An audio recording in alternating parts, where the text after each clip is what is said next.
Okay, I'd like to call the meeting to order.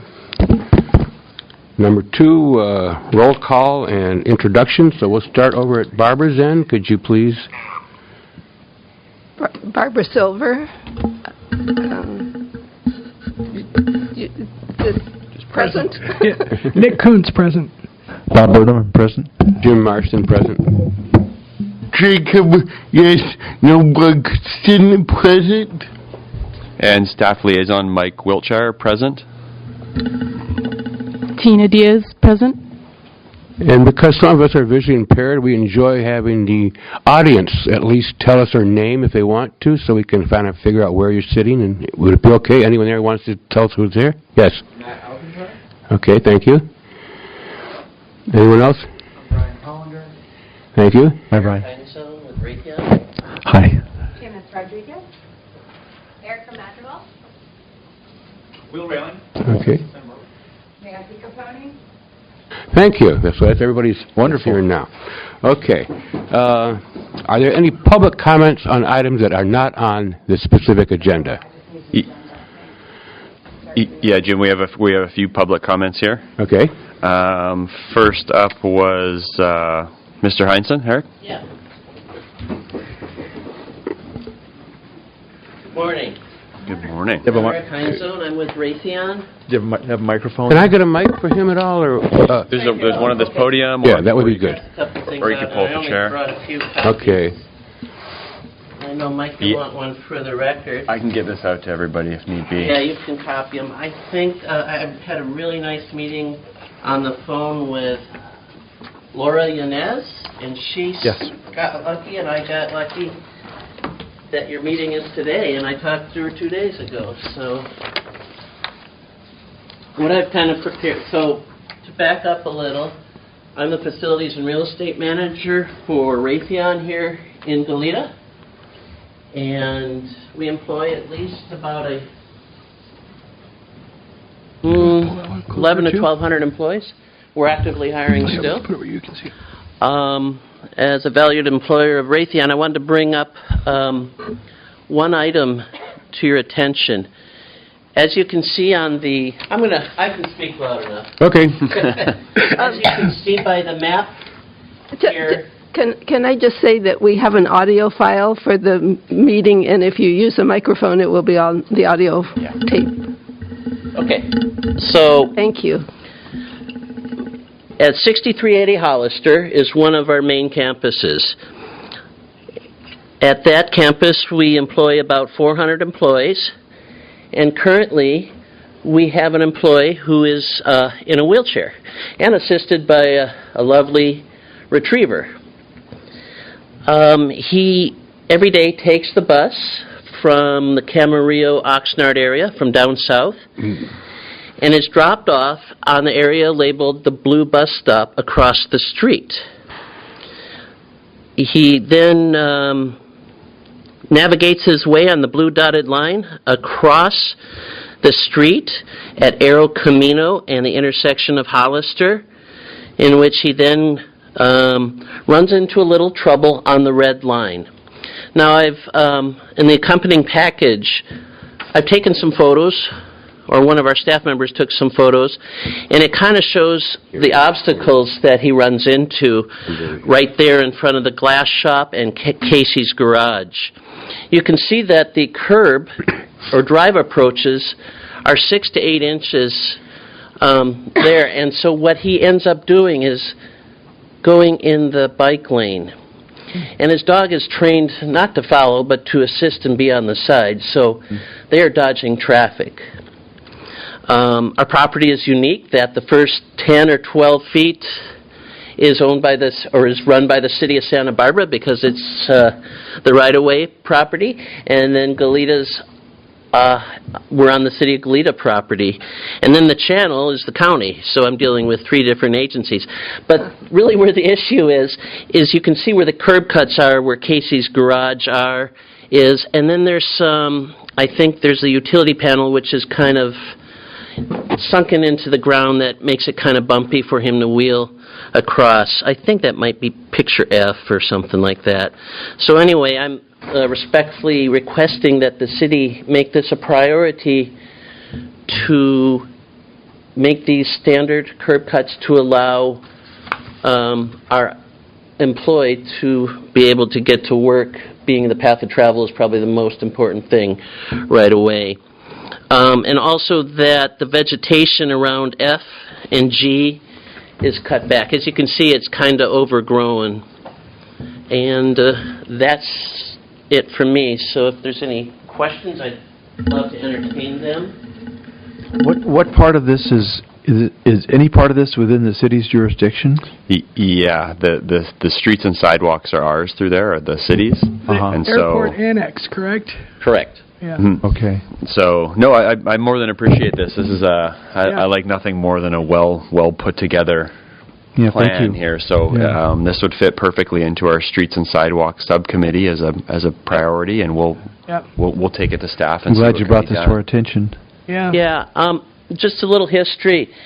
The bus used to come from east to west and drop Mr. Chan off in front of the property, so it was pretty easy. Mm-hmm. But now they changed the routes and they come off Los Caneros and then proceed eastward, and so he has to kind of go Across the all the street. way around there. Yeah. We have Obvious- hundreds of employees that take the Yeah. buses. I'm obviously very sympathetic to this, and I've seen the need all over town, and I've also seen the backlog and the priority list, and I share the frustration that a lot of needs that I see may not occur in my lifetime, and it occurs to me that it's very likely the only way this will happen in your employee's lifetime is if Raytheon got involved to help fund it. And I know that they have the backing to do that. Not to say it couldn't happen in the Right. city, but city funds. But, I've got some curb cuts that I'd like to see in my neighborhood, but I'm not holding my breath, So I don't know if there's a way that Raytheon can partner with the community and the county, and I don't know. Otherwise, you're really the only other way this would happen is if the Casey's Garage or Ocean Glass did a major remodel that would facilitate necessitate a path of travel improvement. Yes, number one, Raytheon is a good partner in our community, volunteering all over and giving her resources. We have a lot of diverse groups also, and we actually have an ADA group that anybody can join on campus and worldwide. Yeah. So that's something we will consider also. I agree with you. I don't think the city's going to fund this, no disrespect, very quickly. Yeah. What I would be concerned about is that I'm making improvements on somebody else's property, and I don't want to get caught in the bureaucratic morass of trying to get this permitted. Yeah. But I have a similar colleague right here in facilities and management, and maybe if we could find some funding for this, I do have corporate backing to bring this in front of you. The next step is always the money game. Right. And then the permitting game on yours. And I don't know how long it would take, but I hate to see him get off the bus and dodge another bus coming westward. It's frightening. Mm-hmm. Yep. Well, again, thanks for bringing this to our attention, and I'm Okay. happy to work with you going forward. Okay, so is it something we can talk about a little later? Yeah, absolutely. I'll send you an email right when we're done with this meeting, so you have all my contact information. All right. I appreciate this committee. I'm Thank glad you. it's here. And I think you have our support, and I just want to ask Mike something. He mentioned the Sidewalk Ad Hoc Committee. We can bring it to them, but we don't meet very often. I think your better deal is go right with Mike. Can you get these digitals over to Jim Dewey? Yep. So, okay. I'll you loop send in. me it, and I'll send you the PDFs. Mhm. I'll do that for you. Yeah, no problem. That'll be your point. It'll ultimately be the streets team, and Loriana's is a good contact. But But you can do it all run for interference me. for Yep, me? Absolutely. Okay. Yeah, so I appreciate it. Okay, I'll be your linebacker. All right. Okay, great. You have our support, but I think Mike and his crew has to take All it right. from here. But thank you so much. We Thank you appreciate for your it. comments, and I appreciate them all. Have a wonderful weekend. Thank you. You too. Thank you. We had another public comment from Matt Alcantar.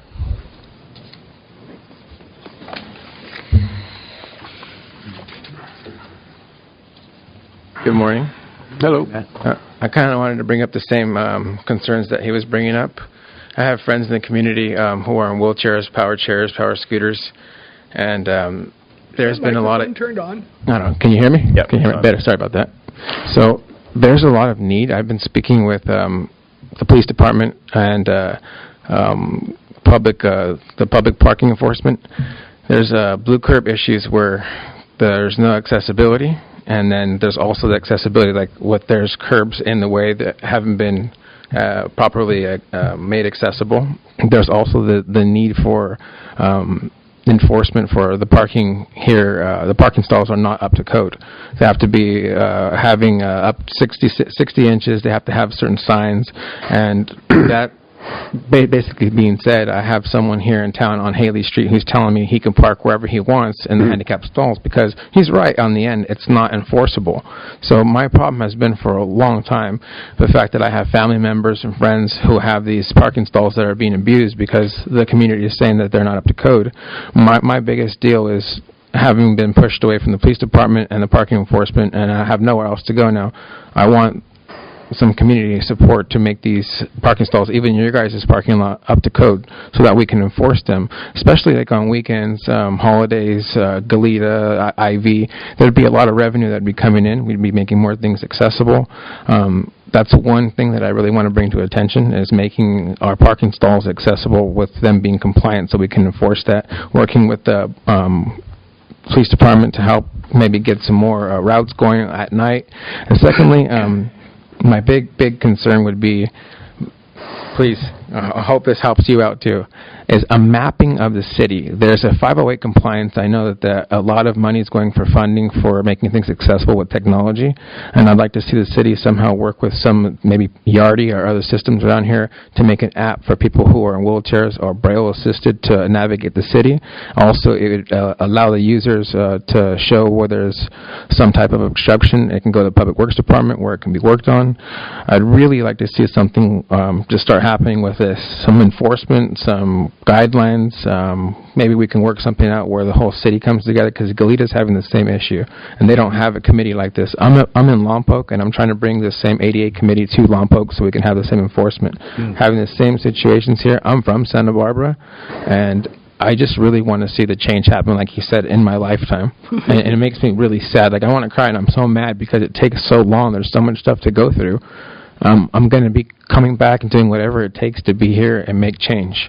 And so these are my concerns. It's about parking enforcement and mapping out the city for accessibility. So I appreciate your time, and hopefully we can work together. Thank you so much. I appreciate it. Thank you. Thanks, Matt. Matt, I'm glad to see you here and involved, and I share every concern that you brought up here, and have been working at this for some time now. I've have completed a survey and/or audit of the city's accessible parking, and that's back in the hands of the city. And I think we may get an update on that today, or no, but I'm expecting an update sometime soon.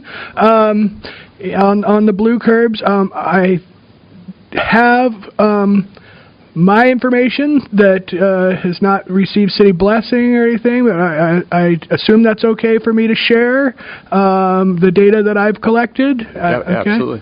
So I'd be happy to send that on to you. You bring up a very interesting suggestion in referring to my employer, Yardi Systems, and I think I may see an opportunity. I won't go into the details here, but I'd be happy to talk to you about that later. Wonderful. Thank you Yep. so much. Yep. I'm so glad I came here. Thank you all for your time. I appreciate it. Thank you for coming, and everyone. I'm glad to see such a big turnout, and I hope you come back. I Thank you. appreciate it. I hope you can stick around for next thing. And we all are sympathetic with that. We've had these problems with valet people parking on the accessible parking spot, even though they're not accessible. Well, I have a question following up on you mentioned that you're somehow hearing that because they're not to code, it's not enforceable. I've been told that to my face. By Who? By a gentleman, okay, so it's, I think, I want to say like 623, I think, East Haley Street. Yeah. There's a blue curb there. A gentleman that lives there, before he got his parking placard, was parking there constantly with several different vehicles. And this is when I was talking to Sergeant Juanita Smith, the parking enforcement officer. Come back up to the mic so we get it on the audio, please. Sorry. So I was having trouble with East Haley Street. There was a blue curb over there, and the gentleman was telling me basically... Did you say 600 East Haley? I think 623 East I'll Haley. check my map. Yeah. And the gentleman had told me that he can park there as much as he wants because it's not enforceable, where there wasn't no California Vehicle Code and sign distinguishing that the person parking there shall display in pursuant to code section 4 with the placard and all that information. So he basically told me without that being there, it's not up to code and he can park there as much as he wants. That's interesting. That's a challenge I wasn't aware of. Yeah, I don't think that's true. It's true in a parking lot where you should have proper signage, but I don't think you have to have it on on-street blue curb. Okay. Definitely Thanks for something coming. for us to look into. As you know, things go slowly here, but please keep coming back, and we'll try to do it. Mike, do you have any suggestions on anything we can do to motivate this, or this particular situation? We can talk to PD and see if what their enforcement requirements are for on-street blue curb parking, because I'd hate to just assume that the gentleman who is parking there, he may have received a ticket between then and now, and he has his placard now, so it's okay. But as far as it was Sergeant Juanita Smith and Sergeant Todd Stoney at the police department, those are the two individuals to contact. I was actually ignored for months by Sergeant Juanita Smith, and she's a parking enforcement officer, so that's who I was directed to talk to by PD. And months went on, and I keep getting complaints from other people, family members, friends, that she's ignoring everybody in the community. And she's our parking enforcement officer. She's in charge of it all. So I would like to see something change with that. Maybe someone could talk to her. Yeah, we have had Captain Stoney in to speak at this committee in the past. We're well aware of this issue. I mean, it's been brought up a number of times, almost at every committee meeting. The long and short of it is that the Santa Barbara Police Department, they do have somewhat of a triage system, a priority system, and so they are ranking these sort of violations. If somebody calls in to enforce a blue curb and there's other issues going on, there is a priority there.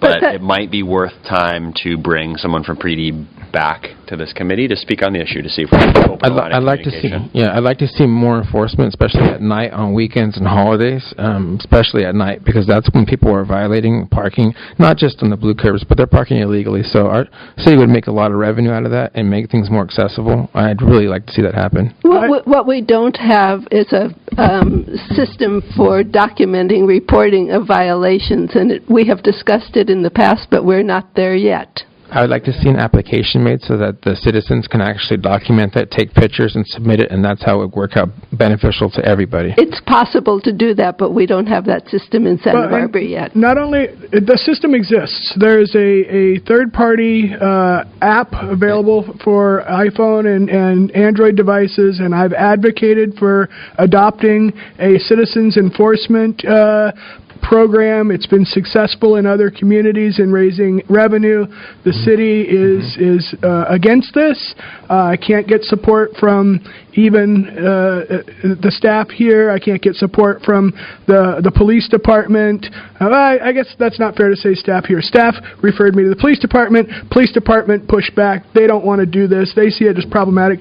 You can see the problem right here on our disabled parking guide. The police department brags that 64% of their enforcement efforts are overturned when somebody comes and shows their placard. So it's clear that they don't take this seriously, and I'd like to see that change. I think that this app, if used, could give us the data to back up our desire and maybe affect some change. So even though the city hasn't officially agreed to adopt the use of the app, we could use the app to aggregate data. I so appreciate that. Thank you so much. And this seems like an important topic, so maybe we can agendize it in a future. Thanks for coming, and as you probably know, we're on the web, and we have audio tape, so please follow us and just keep plugging along. Thank you so much. Appreciate your time. Thank you so much. Have a wonderful day. Another public comment from Mr. Will Reeling.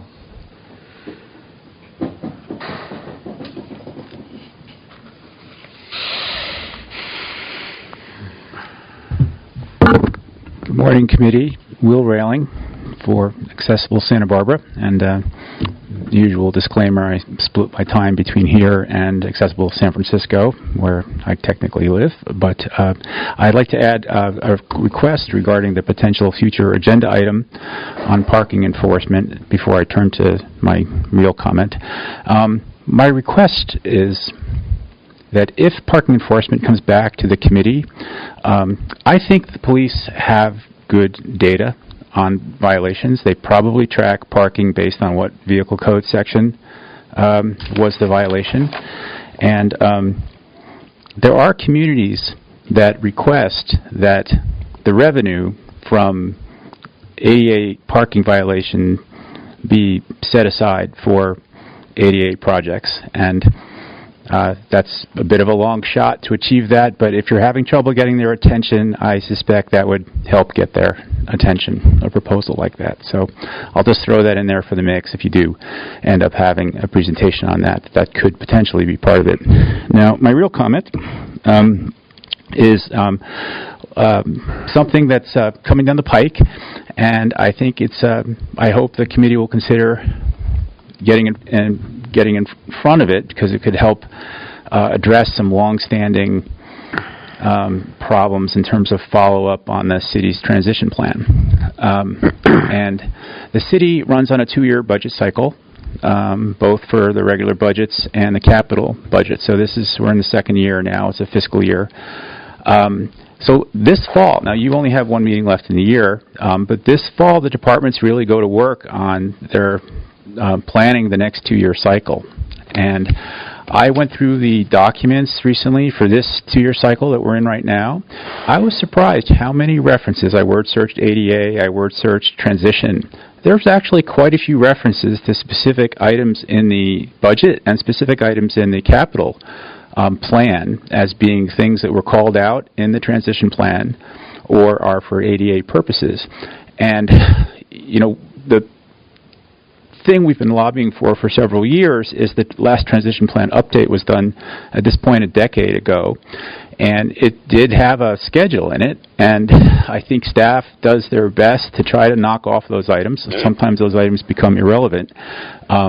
So we haven't yet gotten to the point of having a full-fledged agenda item that has anything to do with the transition plan per se, and maybe this is a way to kind of dip the toe in that, to have some sort of work session or presentation from staff about the 2-year budgeting process and how ADA and transition plan items are incorporated, and that may lead to follow-up from the committee in terms of input.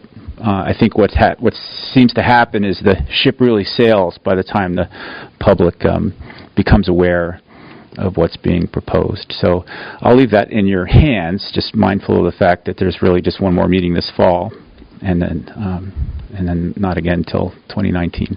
Thank you. Thank you. Thank you. Thanks, Will. I'd like to say I think that's a pretty good idea. The transition plan has, I think, not been really addressed as it should be.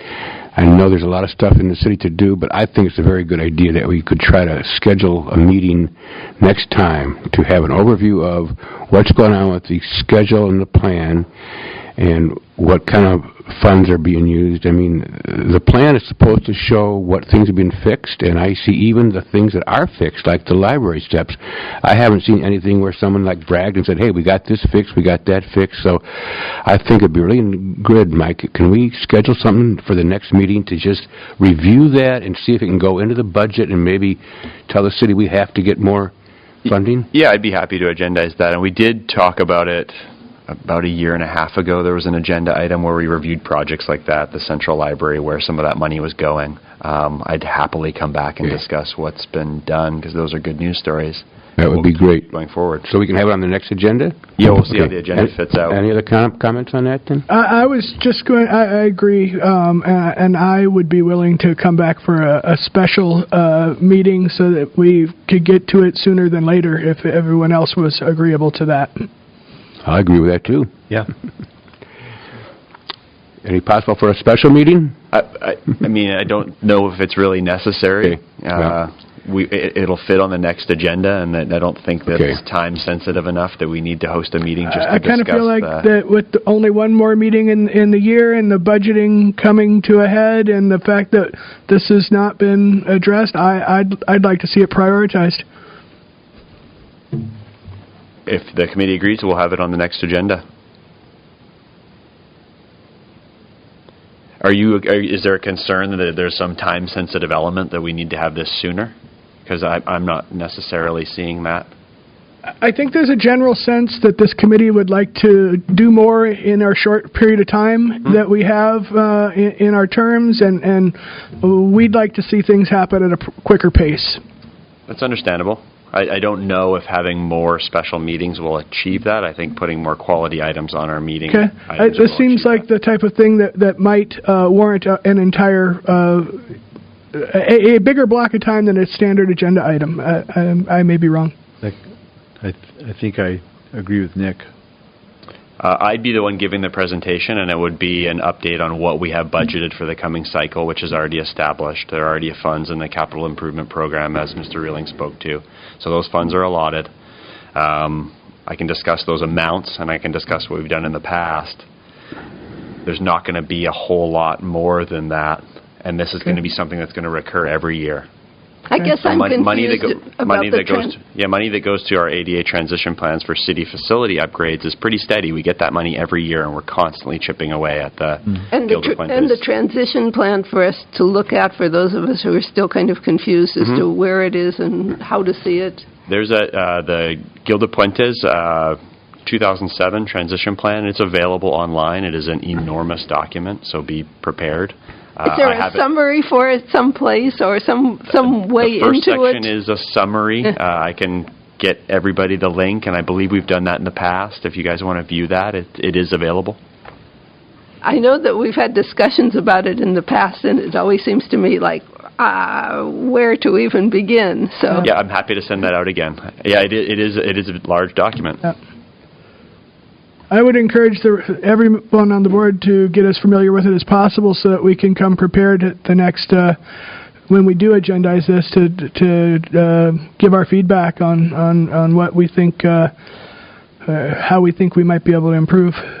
That would be great. Yeah. That sounds like a good homework assignment. Yeah, I've been pushing for the committee to help with prioritization of city facility upgrades because there is that money every year, and that's something that we very much can direct. Great. So I'd like to clarify something. We have a thing called the transition plan, which was done by Gilda back in '07. But in the ADA, it requires that the governments actually have a budget and an estimate of when things will be attacked. And what I don't see now is there's no place that I can find where I can go and see what was fixed last year, what's scheduled for next year and 2 years down the road. That's a transition plan. What Gilda did was just list of all the things that needed to be addressed at the time, but the transition is the budgeting and the scheduling, and that's what I think that we have a difference of what we call it. Do you have a different name for the reports that are supposed to come out, the budget and the estimates? the reports are referred to by Mr. Reeling. That shows up in our capital improvement plan. So when he was saying he found references to ADA and transition plan and ADA upgrades, those all lie in our budget cycle and in our capital improvement program document. Okay. So that is, in per se, the plan. Those are both available documents. Okay. What I'm trying to say is I can't find any place where I can see what was fixed last year or what's going to be fixed next year. That's the transition I'm looking for. So okay, we can take that offline. I'll try and get you guys to what you need. Thank you. Good comment. So we're going to try to put that on the agenda. Yeah, one additional write-in comment from Miss Christine Dawkins. I'll just read this aloud. My name is Christine Dawkins. I live at 528 West Figueroa Street on the west side. Thank you for allowing me to submit my public comment in writing, as my responsibilities as a therapist prevent me from attending this meeting in person. I was hoping the committee might be able to guide me in how to request having the street parking space in front of my home made into a blue curb accessible parking space.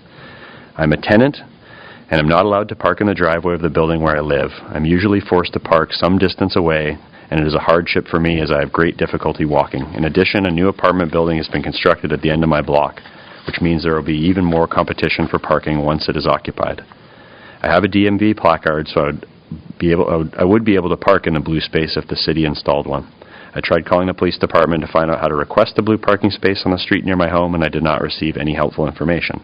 I've checked the city website, but was not able to find any instructions. Therefore, I was hoping the committee might be able to steer me in the right direction regarding how to apply for a blue parking space.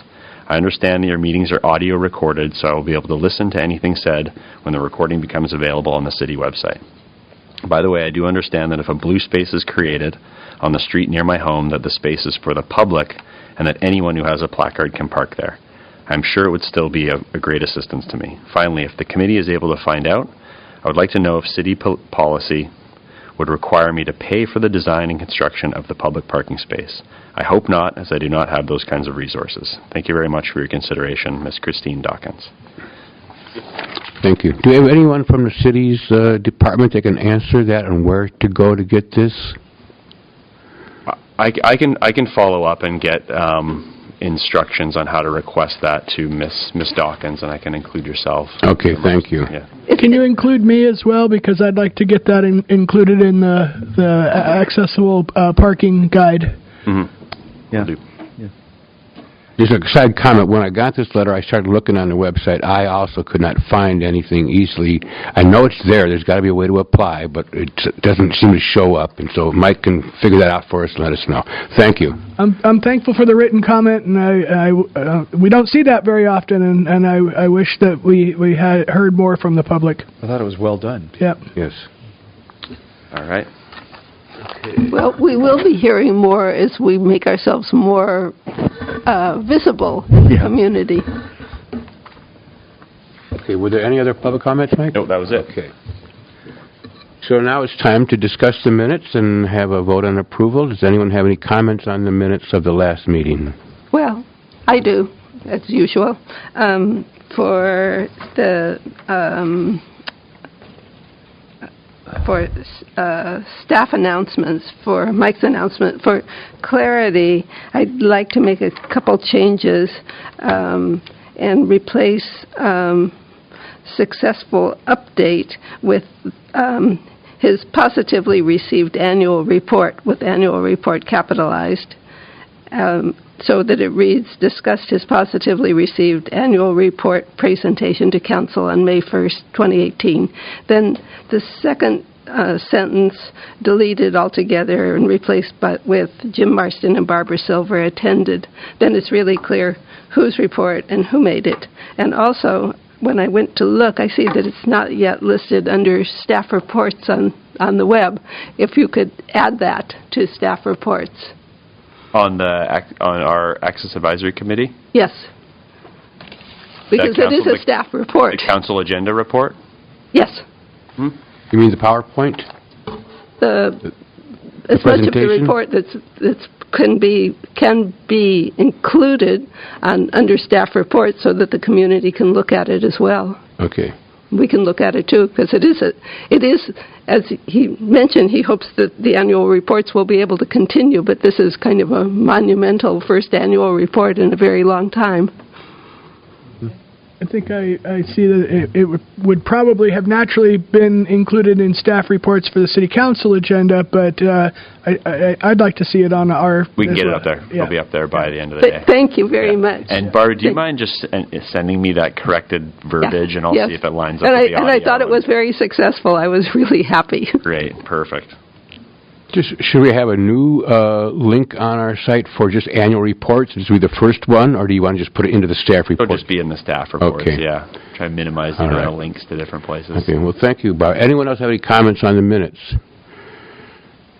Are you willing to approve the minutes with those changes? Yes.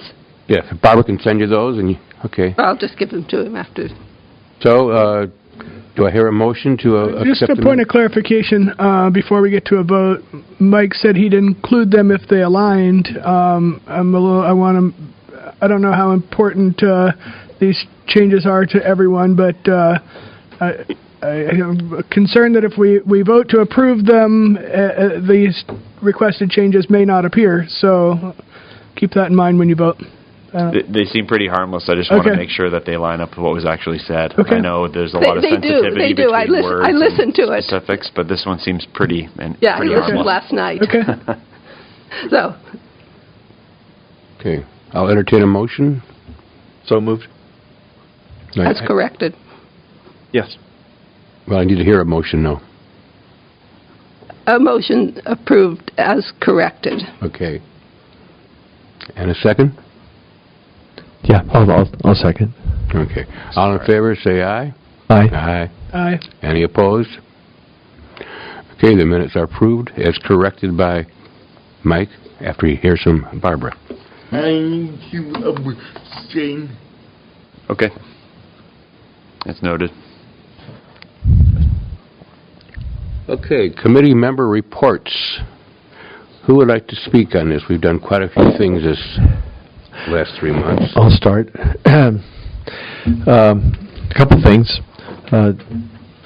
We had our sidewalk ad hoc committee meeting on August the 6th, and I don't know how much, I didn't write down much detail. We covered several ongoing issues that we're working on, hedges being trimmed, flexible paving put around tree wells.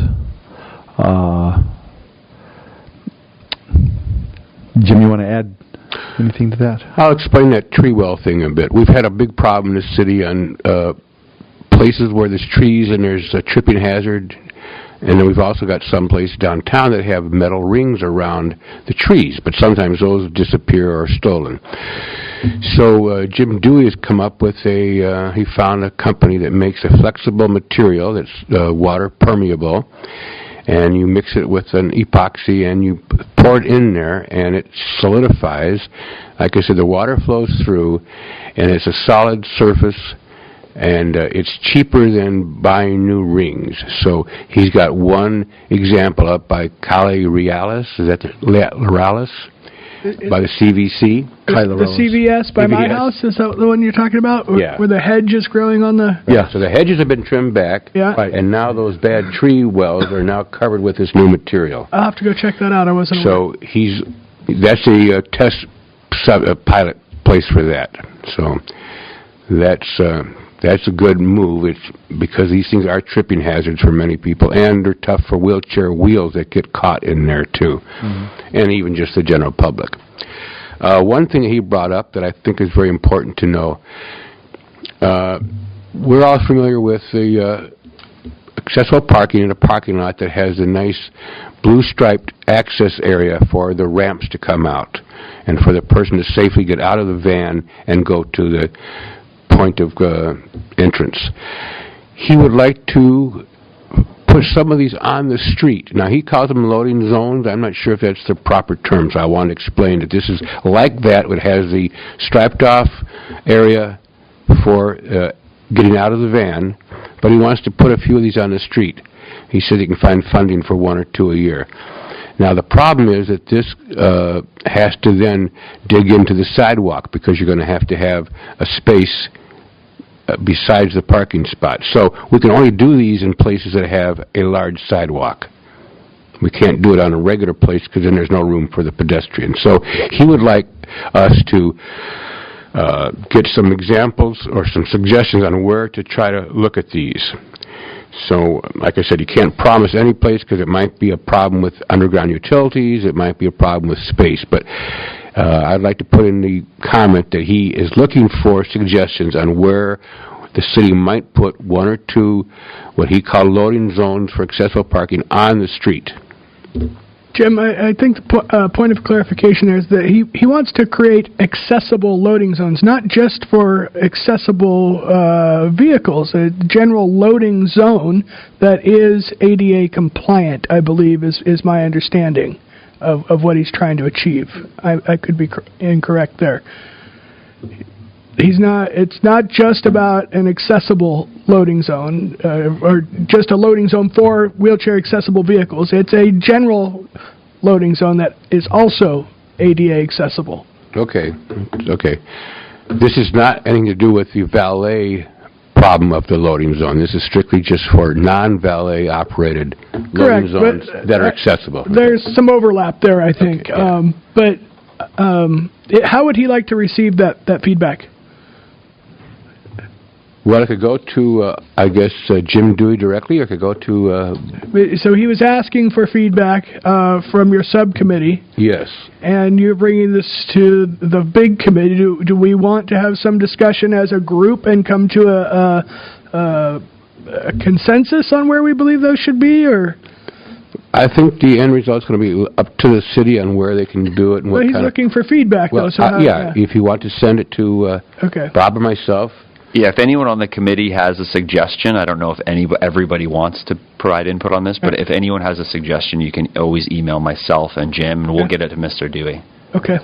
Are there some in progress now? Because I know there have been surveyors out by the access by my house, and they said there were going to be changes made. So I was wondering if there are some projects like that already in the works. I'm not certain. A lot of street upgrade projects are underway, and that will affect streets and sidewalks. I would guess no, because he never mentioned anything going on. So if you could just send in some suggestions, we don't have to take time now, but think about it, where would be a good place to have these accessible loading zones? Okay. Okay. Any other staff report? Bob, are you Yes. done? Oh, yeah, we had the other meeting. We met Wednesday, 2 days ago, August 15th. We had a public works forum, to discuss the issue of the electric scooters. And I liked the format because they asked three main questions. What do you like about the electric scooter program? What are your major concerns about it? And I think the third one was, what do you see as measures that need to be put in place to improve or safeguard? I forget exactly what the wording of the third question was, but what we did is we had round tables that held about 6 to 8 people, and each table was facilitated by 1 or 2 members from Public Works and city staff. So it broke down our conversation into a smaller group where everyone was able to give input. And I thought that was a good way for Public Works to receive a larger amount of data from our input on the overall program. So I just wanted to summarize that. There's a lot of detail that we could go into, and this is basically a summary report. So, Jim, you want to add to that at all? Well, the major concern, of course, that was voiced was the problem that many cities are having with these, where scooters are blocking the sidewalk. Yes. So everybody seemed to be totally in favor of, we have to have more control, if we're going to even have this ordinance, on where these scooters are parked. One suggestion was, hey, we could just take a parking spot on the street and make that for the scooters, but that, of course, reduces parking spaces. But it's pretty ridiculous to be an ADA committee and expect us to support leaving scooters willy-nilly on the sidewalk. Yes. Because the purpose of this is to get that last mile, first mile, so people are going to walk it, take that scooter as close as they can to their building. And that's going to be right in front of the doors or on the sidewalk. So that was the major concern. One thing I thought was funny was that it was brought up that why does the city have to spend all this time and money trying to draft an ordinance when some corporation just drops off these things with no forewarning, and all of a sudden Public Works is spending all sorts of time and money looking at this. It seems like it's almost blackmail. They should come first and ask for permission. But in Santa Monica, they have over 16 operators vying for the right to do this. It's like our marijuana ordinance here. We had a competition. And so we need to, at least, if we're going to do this, we have to have these different operators say, here's what I'm going to do, here's what I'll pay. And the last thing that I remembered was strong was there was no really concern about the enforcement of laws. Scooter riders are supposed to wear a helmet, but this company doesn't want to offer helmets, so I don't think the police are going to run around ticketing people without a helmet. And also, when things are blocking the sidewalk, who's going to enforce that? And we've seen a lot of vandalism in other cities. I saw pictures of people throwing them into the bay and stuff. Now, If you just vandalize one on the street, then the company can go fix that one or bring it out. But who's going to go out into the ocean and find these scooters? So there's a lot of enforcement costs that we need to deal with. So that was my summary of that. Jacob, anything else that you saw? No, I thought it was a good discussion and that people were really cognizant of access. Okay, any other public comments? Just one, there's a pending meeting coming up August 29th discussing accessible voting machines. It's at the Louise Lowry Davis Center. I think you sent me a notice about that. 2 to 4 p.m. on the 29th, 2 weeks from last Wednesday. Back on the scooters for a minute, we found out a guy from the county was there and said that these same type of people are going to drop off a bunch of scooters in Isla Vista, yeah. which will really be something to watch there. So, yeah, because I noticed at UCLA, they have a problem where everybody's just riding them right to the building and leaving them right in front of the building. And actually the campus is paying one of their employees to police that, so it's another cost. But anyway, it'll be interesting to see what happens. Yeah. Quick follow-up question. Go ahead. I would like to introduce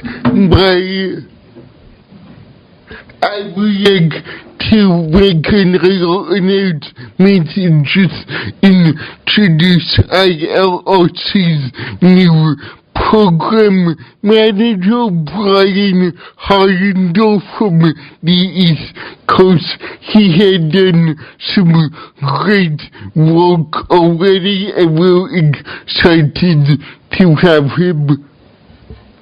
Is he here now? Yes. Yeah. Hi. I haven't met you yet, but I've heard about you too. Hi, thank So you. Yeah. he's a new program director. Around already.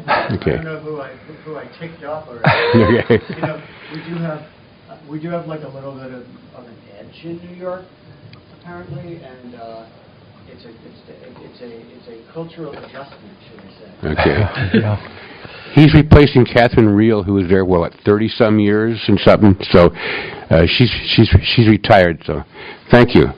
And Jim, I just had a quick follow-up question on the ad hoc sidewalk committee. I see Mike's looking at the clock. We are about 5 minutes behind schedule, but I assure you I got plenty of time on the last agenda item. I was just wondering if the Blue Curb audit has come up at the subcommittee, and if that data has proven useful, you found any opportunities there? Nothing was mentioned at the last meeting, except that we're looking at it and working on it. So we've got positive reviews, but I don't think we did anything. Okay. Well, you guys are as I understood, the subcommittee's primary goal is to prioritize. Right. And Yes. Are there? Would you like it if I brought you a revised list where I found items that would be particularly of interest to the sidewalk subcommittee? Doesn't Martha have a list she was working on that? I don't know. Maybe you. Well, I think you should, Nick. I would say that we still have the list, but I don't know we've had any prioritization yet. So Okay. I would appreciate So that. I think that the overall audit spans more than would be interesting to the sidewalk subcommittee, but I definitely saw a number of opportunities that I hoped you guys would pick through and find, but I can distill that down for you if you find I think it. that'd be a good idea Great. for the next meeting. Yeah, that'd be good. Now, We should move on. 5 minutes was a bit optimistic. We're about 30 minutes behind schedule. Oh. Okay. so we had a valet parking committee, but nothing really. We're going to meet next week, so we don't have too much to say there. I had just one more thing. I had a great meeting with Brian Demore, who is the city engineer. As you know, I've been concerned about consistent uniformity of the tactile domes. So we had received a letter a while back stating that in 2009, the city talked to the AAC and showed that we're going to use yellow domes when there's not a gray sidewalk, which still has the terracotta. We received a letter a while back saying that that had been kind of implied that it went to the code. In all fairness, that letter was actually written by Mike, but it was given by data from Brian, and Brian is the one who made the mistake, he agreed, that said that it's yellow in the code. So Brian said yes, he wrote that part. So I want you to know that the code now, the specs, does not say anything about yellow, but Brian has graciously offered to meet to kind of redo that code section now that says you can use any color and try to be more consistent. So that was good that we're now going to try to have that. And he also has agreed to meet with cast members from the Community Development, Buildings and Safety to try to get some more uniformity. So I think we're on the right track there. Good. And Great, thank you, Jim. And since you brought that to our attention, I see it everywhere within the county, and I'm glad that there's increased awareness. all right, good. I think we better calm that down and go to the next item. Item which 6. is Parks and Rec. Parks and Recs. Parks and Rec. And just to preface, the intent of this presentation is just for Parks and Rec to get some of their major projects on the radar. If we want to dig deeper into any of these upcoming projects and future projects, this is sort of a first look, and so we can agendize these in the future if you want to get more information about them. Great. Good morning. My name is George Thompson. I oversee the capital improvement program for the Parks and Recreation Department. Mike invited me here today. My understanding is it's going to be kind of a regular update from our department because we do have quite a few projects, both in design and development as well as current construction. So I'm going to be running through fairly quickly. We are a little bit behind schedule, but I've allotted some time at the end for questions. Our capital program is currently about 43 projects at estimated value of $115 million. The majority of that is obviously unfunded, but every year we have new projects coming along. And in terms of the types of projects that we do, it's not just in parks. We have a large inventory of public buildings, such as the Cabrillo Pavilion, which I'm sure all of you are aware of, is under construction. I'll talk briefly about that. We also have a variety of sports facilities and a lot of natural areas, such as the Douglas Family Preserve out on the Mesa and Parma Park up in the mountains. We have 22 playgrounds. That'll get bumped up to 23 in the coming week.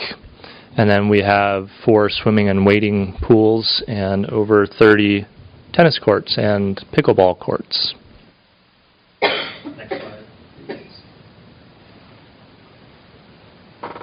These are 2 images of the current construction at the Cabrillo Pavilion. The one on the left, briefly, is the demo of the non-compliant entry area, and so that'll be transformed into an accessible ramp and improved entry. And then the right side is a shot of the interior, which currently is getting put back together. It was completely gutted. Next slide. So I'm just going to be running through our current projects that are, the first part is under construction, and then I'll move into the projects that are coming up through design and will be bid out for construction in the coming months and years. Cabrillo Ballpark renovation is complete. We're opening the park in early September. It was a little over $1.5 million of improvements, including new turf, irrigation, drainage. There's a new exercise equipment circuit, new landscaping, new pedestrian lighting, and then a completely new ball field with ADA compliant spectator areas and access. And then we are about to start the restroom renovation, and so the restroom is only available to folks that are renting the ball field. It's not a general park user restroom. So you'll see some activity there as construction begins in the coming weeks. Next slide. This is just a pre and post shot just to show you some of the improvements. On the left is what the restroom and surrounding area, the entry into the ballpark area, looked like before we did construction. And then on the right is what it looks like today. And just a couple images there. Nice entry area with new gates, and then you'll see a new access ramp going down to the spectator area. Next slide. And then on the left are two examples of 13 pieces of exercise equipment that we recently installed throughout the park. So it makes a nice exercise circuit, and there's a variety of apparatus that deal with strength or cardio. And then there's another shot of the access ramp. Next slide. We just wrapped up construction on a new playground and patio at the Municipal Tennis Center off of Old Coast Highway. So on the left there is a shot of what was a corner of the parking lot that was somewhat underutilized, and on the right is a shot of the new playground that replaced that portion of the parking lot. So we hope to open early next week. This is a new patio that's kind of in the back of the facility that's supporting a lot of the tennis activities there, including vendor use and a nice little snack area for tournaments. Next slide. We are currently out to bid for a new project, and I believe I brought this project to the committee as we were designing it. And so we're actually out to bid for construction right now, which is exciting. This is the first off-leash dog park for the city. It includes separate areas for big and small dogs. There will be lighting improvements as well as special areas for dog owners to socialize. Where's this? This is located at Mackenzie Park. Mackenzie Park. Yes, so Upper State Street at Las Positas. And then we have a lot of improvements going towards the path of travel to the restrooms and parking lot. And if you could go to the next slide, I've got a couple of examples of, first, this is just a snapshot of what the social area looks like for the dog owners. So there's bench seating, and there's actually a double gated entry that is ADA compliant, and it allows the dog owner to unleash their dog before they get into the facility. Here are a couple shots of the existing conditions. As you come in on, so I'm referring to this central photo here. It's a photo looking towards State Street. There's existing pavement there, which is primarily concrete, slabs of concrete that over the years have been uplifted and really have some hazardous gaps. So that all get removed and replaced with new concrete. The existing pathways are pretty circuitous in terms of getting from the State Street entry all the way to the facilities such as the restroom and the parking lot, and so we're making improvements all along that pathway. Next slide. We're just wrapping up design and getting our permits for construction of the Louise Lowry Davis Center renovation. This is one of our larger projects that we've been in development on. It includes a full interior and exterior renovation with the new enclosed patio, improved entry. We're actually removing the entry that is on De La Vina Street because it's not used, and it creates some confusion as to how you get into the building. So the main entry will be from the parking lot, and we are also adding lighting in that area as well. Here are a couple shots of some renderings. So this is what the project will look like after it's constructed. The facility will be basically brought up to date in terms of how it can be utilized from a community group. You can rent the whole building or portions of it. There's going to be better access to the patio. As you come out of the building, there will be a landing and then a nice ramp that goes down to the lower area. It'll be really a nice venue for any type of event that wants to be held there. This is a project that we've been developing at Parma Park. So we're actually renovating the entire trail plan there and increasing both routes that people can take. And for this group, I just want to draw attention to a new trail loop that will be accessible. Currently, there is not that opportunity at Parma Park, so this will be on the upper entrance. We're creating a trail path that is firm and stable and provides great views of the city. I'm going to address this question from the, So it will meet ADA compliance, so it will be 2% cross slope or under and 5% running slope. So this type of project presents some significant challenges just based on the natural topography, but that's what we're shooting for there.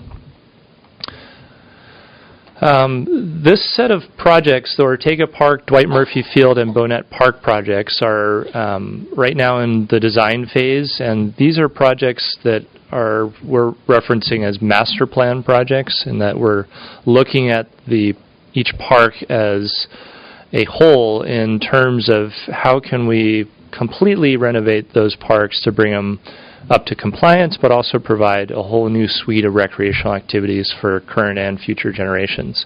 So these are some of our larger parks. Ortega Park, right next to the junior high school, is essentially a whole city block.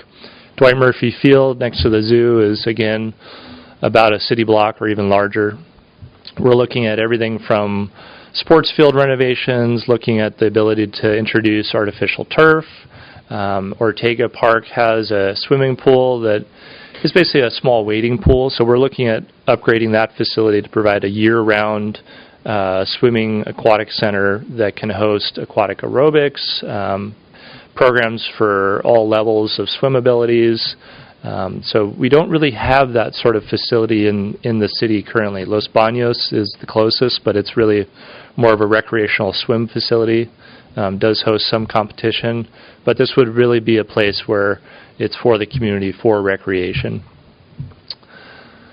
Speaking of Los Baños, this is a project right next to Los Baños. There is an old wading pool there that has been closed for over 5 years, and we're looking to transition that facility into what's called a splash playground. So there's no standing water. It's more jets that come out of the ground, provide an aquatic experience. And that sort of experience is very different from a pool in that you don't need to know how to swim. From a facilities and operations standpoint, we don't have to have lifeguards there because there's no standing water, so the cost comes down for us. But it's really a fun place for kids and adults because it's great on a hot day. It's essentially a playground, but it does have the water element as well. So I won't go into detail about all of the different aspects of it, but we are looking at a concept that's playing off of the harbor patrol boats. So as far as design, we're looking at introducing a mock boat at this facility with water jets that come off of the front and support facilities such as picnic area and all of the usual playground elements. So the final slide is just a rendering of what that looks like.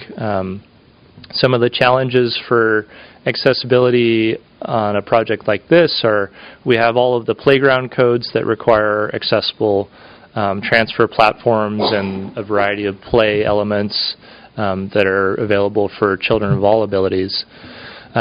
With the introduction of water, we need to pay special attention to slip-proof surfaces, and you can see in this image there's a lot of topographical variety to provide some more interesting play elements. And so how do we balance that with providing accessibility and making sure that kids are safe in that facility?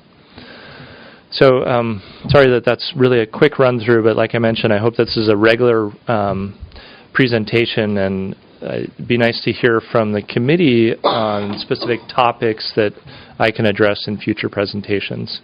With that, I'll take any questions. Thank you. There was one public comment on this item. Let's do the public comment. Mr. Ellen.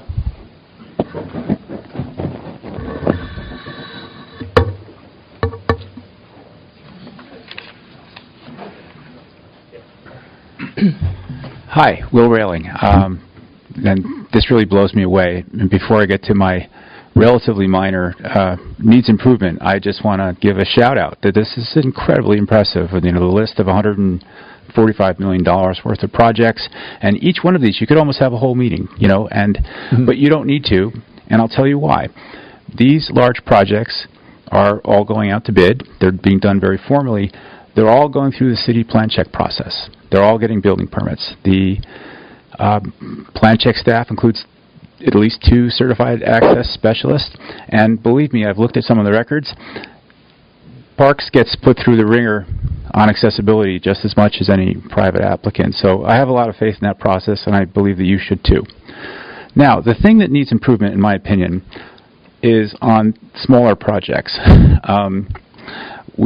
The building code does allow some work to be done without building permits, but I believe there's been a couple instances where parks may have, I don't know enough to be able to say conclusively, but I think there are a few instances where a building permit probably should have been obtained, and that the work that was done probably required one, and that the result would have been perhaps an accessibility improvement that didn't happen. So I'm very interested in learning more about how that line is drawn. I know Public Works, Mike has a staff that I think they have pitched in on some projects, so it could be when they're using their in-house labor.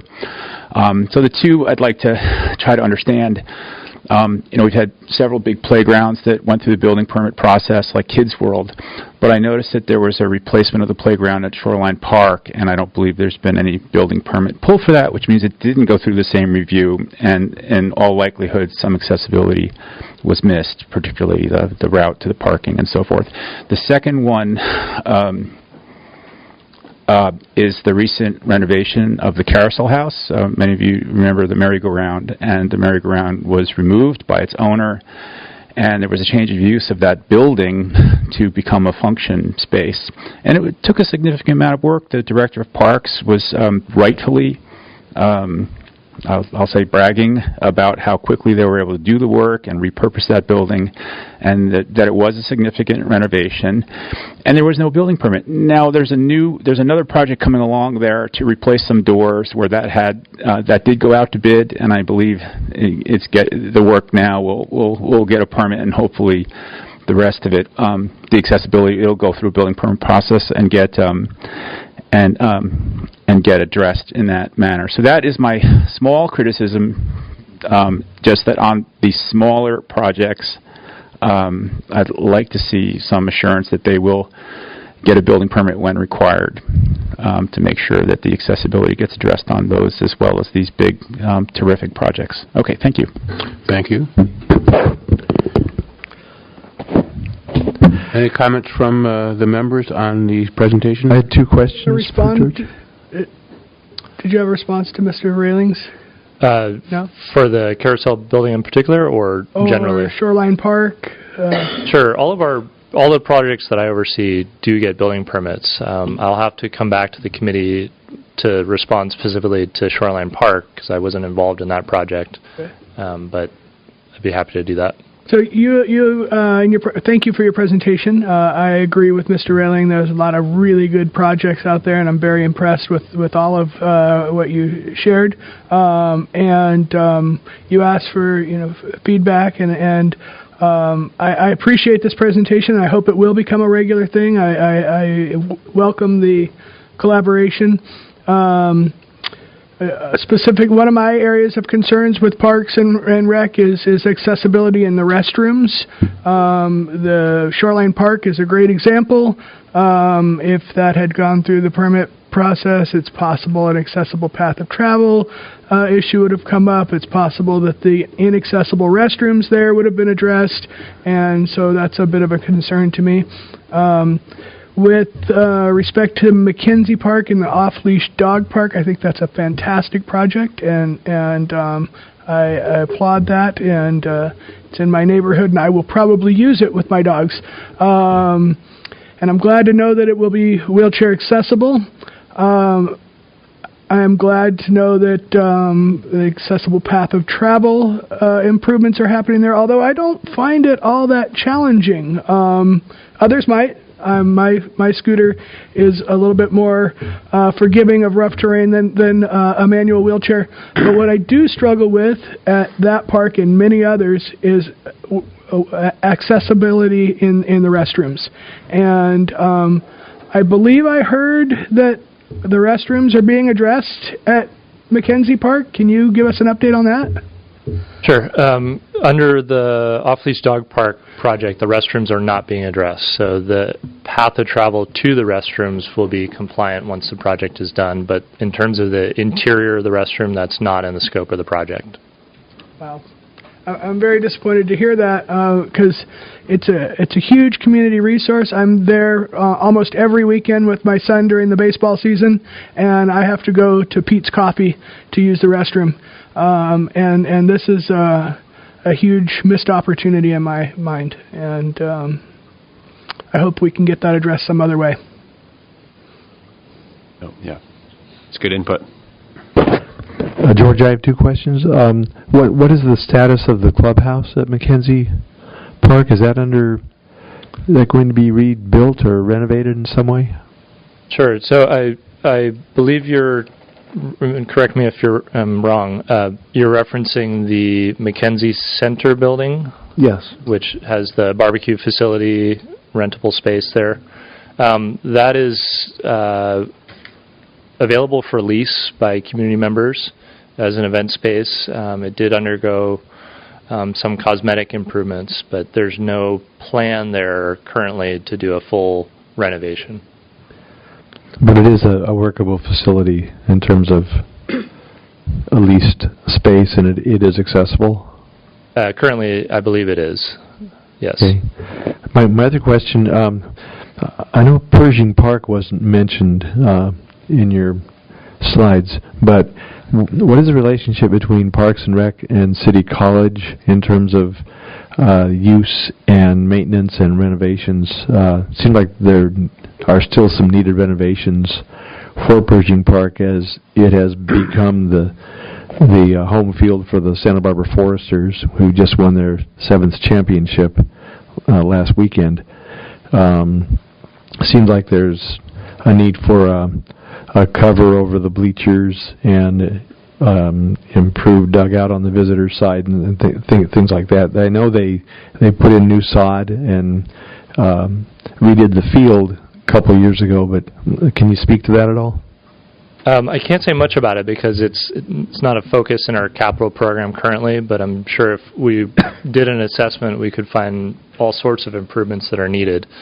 The projects that I discussed today are a small sliver of the projects that are forecasted in the next 6-year capital program. Okay. In terms of use and use agreements, there is a shared use agreement with City College. Okay. Can you tell Thank me, you. is in the 6-year capital improvement plan, is there any plan to upgrade the restroom facility at Mackenzie Park or Shoreline Park to wheelchair accessible? So I will have to confirm, but I believe Mackenzie Park is included in our 6-year capital program. Okay. Specifically for the restroom upgrade. Okay. I can't say exactly which year it's programmed for, but it is included. I know in the public, if a commercial property owner wants to make improvements to accessibility voluntarily, they can make incremental improvements without full compliance. And I wonder if Parks and Rec or the city has any ability to do that as well, because in both cases with Shoreline and Mackenzie, I think a simple reconfiguration would dramatically increase accessibility without getting fully compliant, and I'd like to look into that.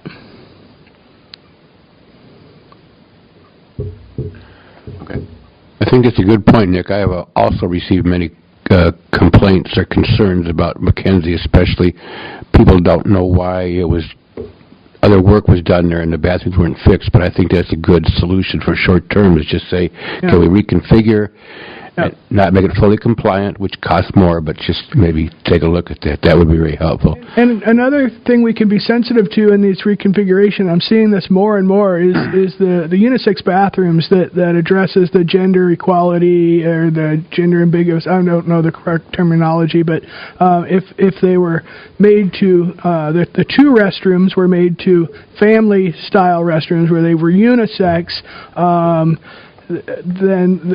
and instead of being the way they're laid out now, you have multiple toilets and urinals and dividers so you can accommodate more people simultaneously. But if you to remove those dividers that block wheelchair accessibility and, add a lock to the door so there was privacy for the entire restroom, I think you would greatly improve wheelchair accessibility at McKenzie Park.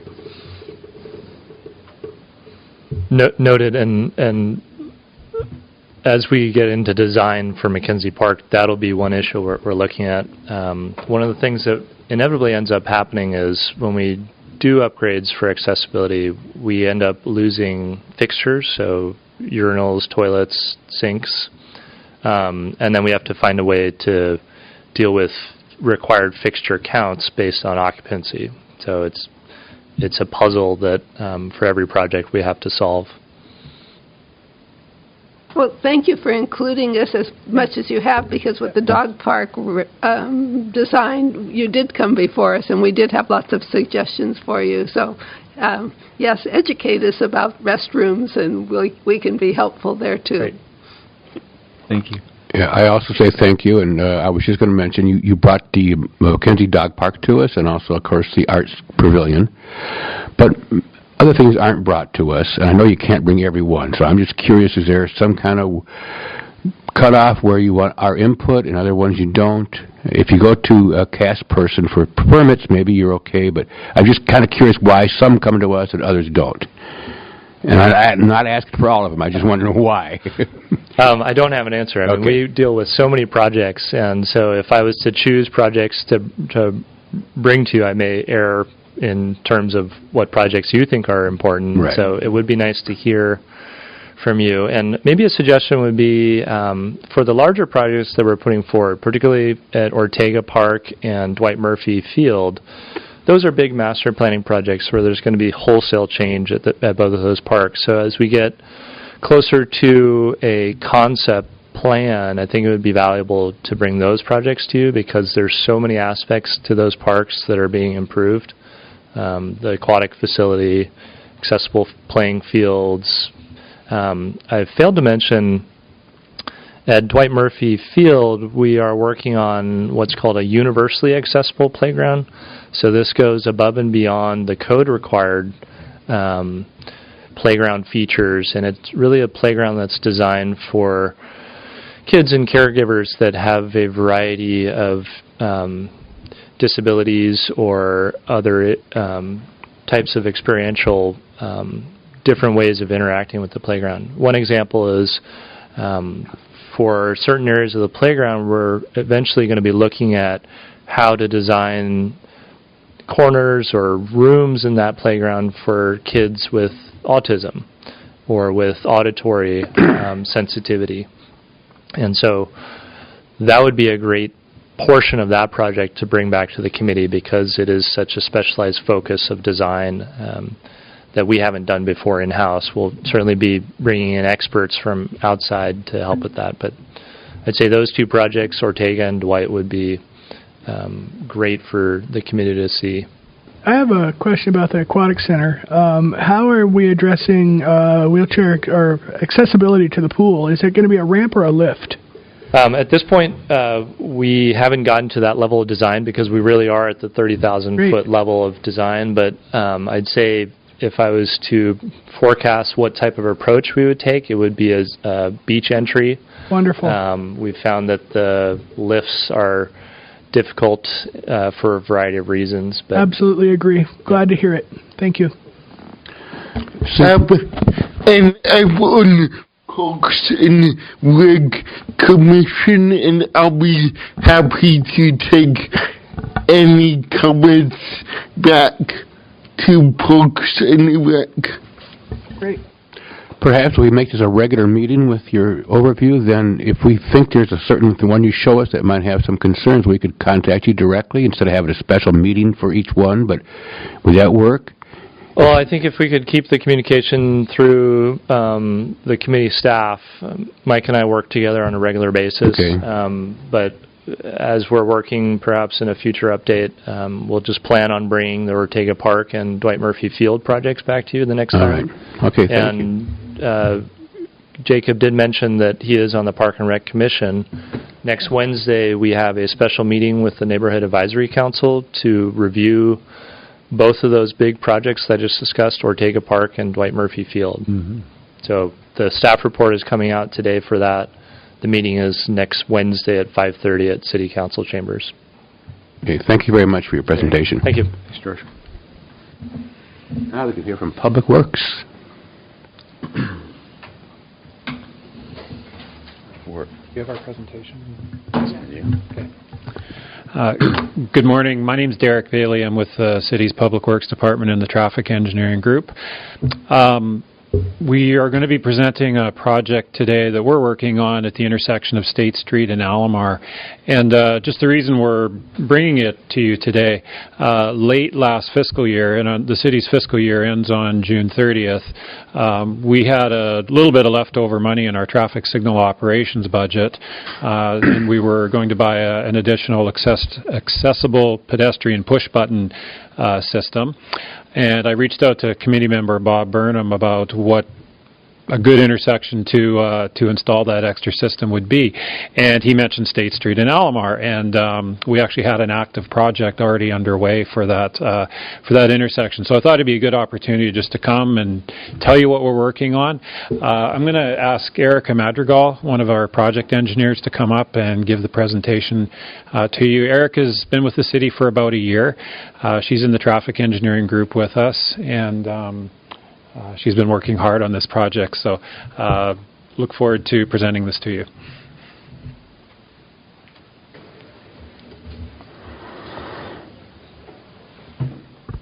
A little bit. Good morning. My name is Erica Madrigal. Today I come to you with an intersection of State and Alomar. I'm going to be going over the existing challenges as well as the future improvements at the intersection.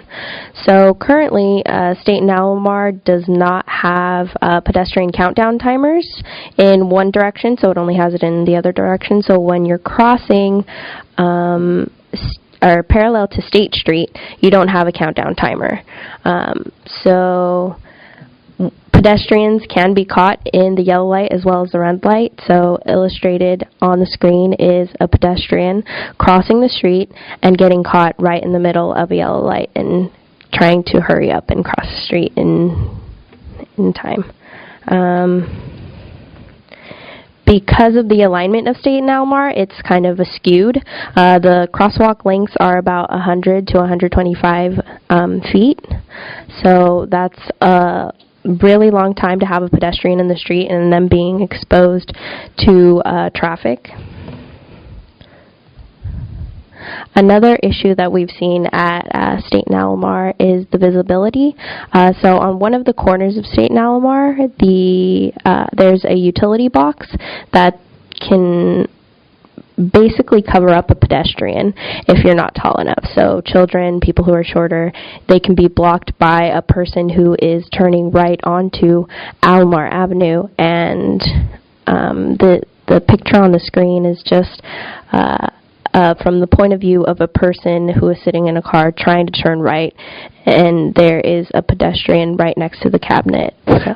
Erica, which corner is this box on? So it's on the northeast corner if you're thinking of Alomar as north. So this would be a westbound car on State Street turning north. Yes, going toward Upper State Street. Right, then turning north, going up Alomar. Yes. Okay. Another problem at State and Alomar is that there are currently only 4 ramps, one on each corner, and the ramps sort of send the pedestrian toward the middle of the street, and they're not guiding the pedestrian to the other side of the street. So that's really difficult for people in a wheelchair and people who can't really see where the ramps are leading you to. They're also not ADA compliant, so they don't have the 2% landing at the top as well as a gradual 8.33 max ramp. So going into the improvements that we're making at State and Alomar, we're squaring up and shortening the length lengths of the crosswalk. So my design calls for about a 15 to 35 feet reduction in the crosswalk length. So that's a lot of time that we're reducing the pedestrian being exposed in the intersection. At the same time, we want to make sure that they're not completely square, because then we come into issues where cars don't have the visibility when they're turning and can have conflict with pedestrians. So we kind of try to find a happy medium between visibility as well as shortening the pedestrian time in the intersection. It looks like we had to give up the right turn lane on westbound traffic from Upper Alomar. Is that true? Westbound. Coming down Alomar from Foothill. Southbound. Okay. Technically, Alomar runs east-west, and at least the addresses are marked east and west. But yes, on the compass, that would be southbound. Coming down Alomar from Foothill, turning right onto State Street, it looks like we've lost a lane there. Is that true? No, the configurations of the lane are the same. It's just the way that the asphalt, the AC conform is put, so we're just smoothing that out. That's going to be a lane, though. So, yeah. Erica, how exactly are you shortening the pedestrian walks by 15 to 30 feet? I'll discuss it a little bit later, but essentially we're putting 2 ramps on each corner, so they're dual directional ramps, and they're being basically pushed up closer toward wherever the opposing side is, so kind of just straightening out a little bit the crosswalk so that it points directly into the other direction. Yeah. Upon further investigation at State and Alomar, we've noticed that there are some dark spots, so we've decided to install 4 new street lights so that they can shine over the pedestrian ramps as well as the crosswalks.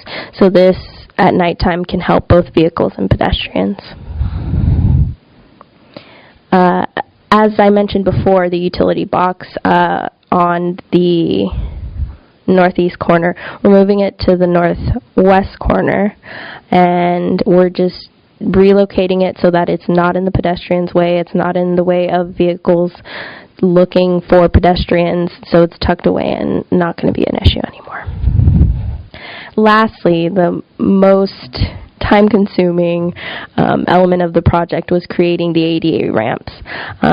We wanted to make sure that there was enough room for a landing for a wheelchair, at least 4x4. Right now I have them currently around 4 to 6 feet, so that once you approach an intersection, you're going toward where you want to go, you reach for the pedestrian button, you push it, and then you're in your landing and you go down the ramp and you're pointed toward the right direction. We're also including accessible pedestrian signals. So they have 3 features, which are locator tones, audible messages, and vibrotactile capabilities. So this will really help with the intersection.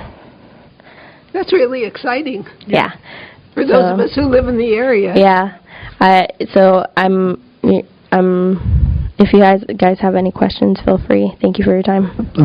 Thank you. A couple of questions. You mentioned the new lights that you're putting in. I've been told that the lighting is poor, at least on one of the bus stops heading, and you're right, Nick, at that point of State Street it is going north and south, so Alomar does basically run east and west. So southbound on State Street, south of Alomar, there's a bus stop. Yeah. And I had a person report to me that she was passed up by 2 buses Tuesday evening around between 8 and 9 o'clock at night. I'm not sure if the lighting there can be improved, or what the current state of the lighting is, but I understand it's poor. Well, there's currently a light there by the bus stop, but we're installing one just on the other side on Alomar Street. So there should be It'll improve the increase, overall lighting yeah, more? overall Okay. lighting, yes, would be improved. Okay. My other question, what is the timeline for this project to commence and complete? So we're currently going over and finishing up design, and we still have to go through all of the like right-of-way paperwork and stuff like that. But it's currently planned for construction in early spring next year. And once it commences, about how long do you think it'll take? A month or so? A couple months. This is a pretty substantial intersection that it's going to make sure they need the time to work on each corner, as well as the signal work that we're updating. So I would say by summer next year. Thank you. The person Bob mentioned who had the bus go by was coming to meet me, and she was half an hour late because of that, because it is dark. Oh, yeah. So that's a good plan. I really enjoy this plan. You've covered everything. You've got directional curb ramps instead of the diagonal one that guide you right across the street. You've shortened the walk across the road in all four directions.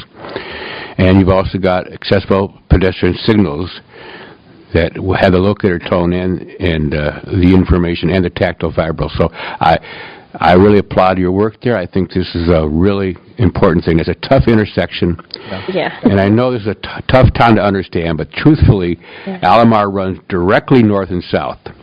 There's been some disagreement here, but Alomar is actually a north-south street.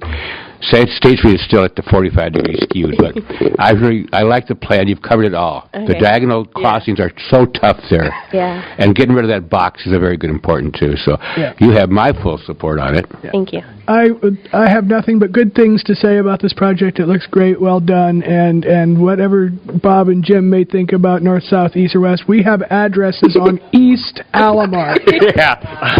There is a public comment on this item, too, so Mr. Relling. Well, thank you so much. I think it'd be easy. I just have one extremely quick question and a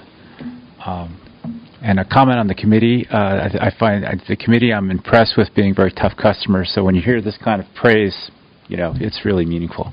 The utility box, is that an Edison thing? And I seem to, for the benefit of future projects, I sometimes hear that utility boxes are sort of, dictated by God or Edison to be where they are. And is that a difficult process? And are they Edison, or what do you mean by utility box? Oh, it's a signal cabinet box. So So the cities. Okay, so it's nothing to do with Edison then. No. Okay, thank you. But to clarify, for streetlights and utilities, there are often Edison pedestals that look quite similar to that around the city, in the sidewalk and right away. Anything else? Thank you. I think that was great. Appreciate it. Do more.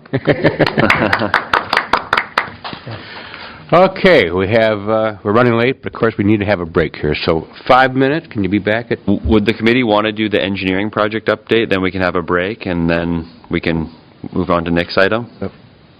I'm not pressed for a break. Okay, and let's have the engineering report. Okay. I bet Ashley will be real quick.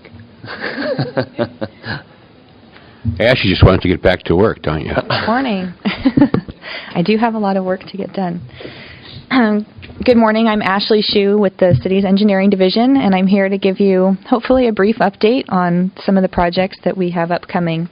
And one of the projects I was going to mention is the project that Derek and Erica just gave you a great overview of, so I'm not going to talk about that one. My focus today is on projects that include pedestrian improvements, including sidewalk infill and new ramps, new access ramps. We have a number of projects that are in construction right now or that have recently completed construction. We recently completed 10 access ramps in the Laguna neighborhood around the junior high and high school. The Lower Milpas Pedestrian Improvements Project is wrapping up in front of Tri-County Produce. That was a long time in the making, and we're excited to see that project is pretty much wrapped up. And that's also the railroad tracks too, right? That's correct. And you have a real sidewalk there, correct? There's a real real Okay. sidewalk now crossing the railroad tracks at Lower It Milpas. is just amazing. Thank you. Yeah, that was a really great achievement that took a lot of coordination between private property owners and especially the railroad. They're pretty tough to work with, but we're really excited to have that project in the ground. The Montecito Street Bridge Replacement Project is also currently underway. The sidewalks were recently installed along the north side of Salinas Street, and that's part of that project. The bridge project is still underway, hoping to be wrapped up by the end of the calendar year with that. We also have a number of ramps that are currently being installed or have recently been installed as part of our FY18 pavement grind and overlay project. You've probably noticed a lot of construction on Castillo and Bath Street downtown, a lot of access ramps going in along those corridors, as well as some other locations throughout the city, but I won't go into each detailed location here unless you have specific questions. Projects upcoming that will be going into construction soon include the railroad crossing at State Street, so that'll be similar to the project that we recently completed at Milpas. We've got several Highway Safety Improvement Program projects, which is the same grant funding source that Erica and Derek just spoke about that's funding the State and Alomar improvements. We have a crossing improvement at Alomar and Puesta del Sol, which will include a curb extension and new access ramps. We have Was there to be a hawk light there too, I think? No? I believe there are going to be flashing beacons at that location.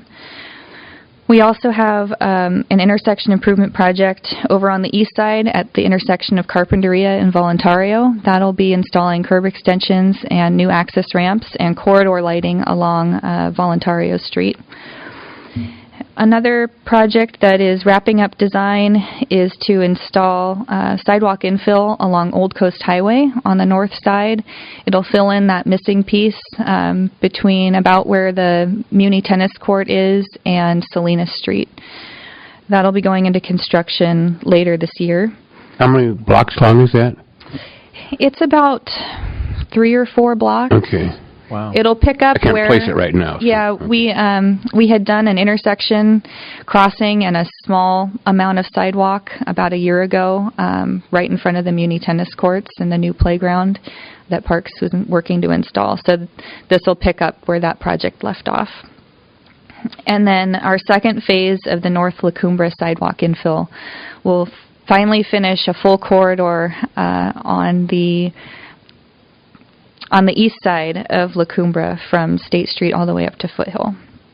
That will also be going into construction later this year.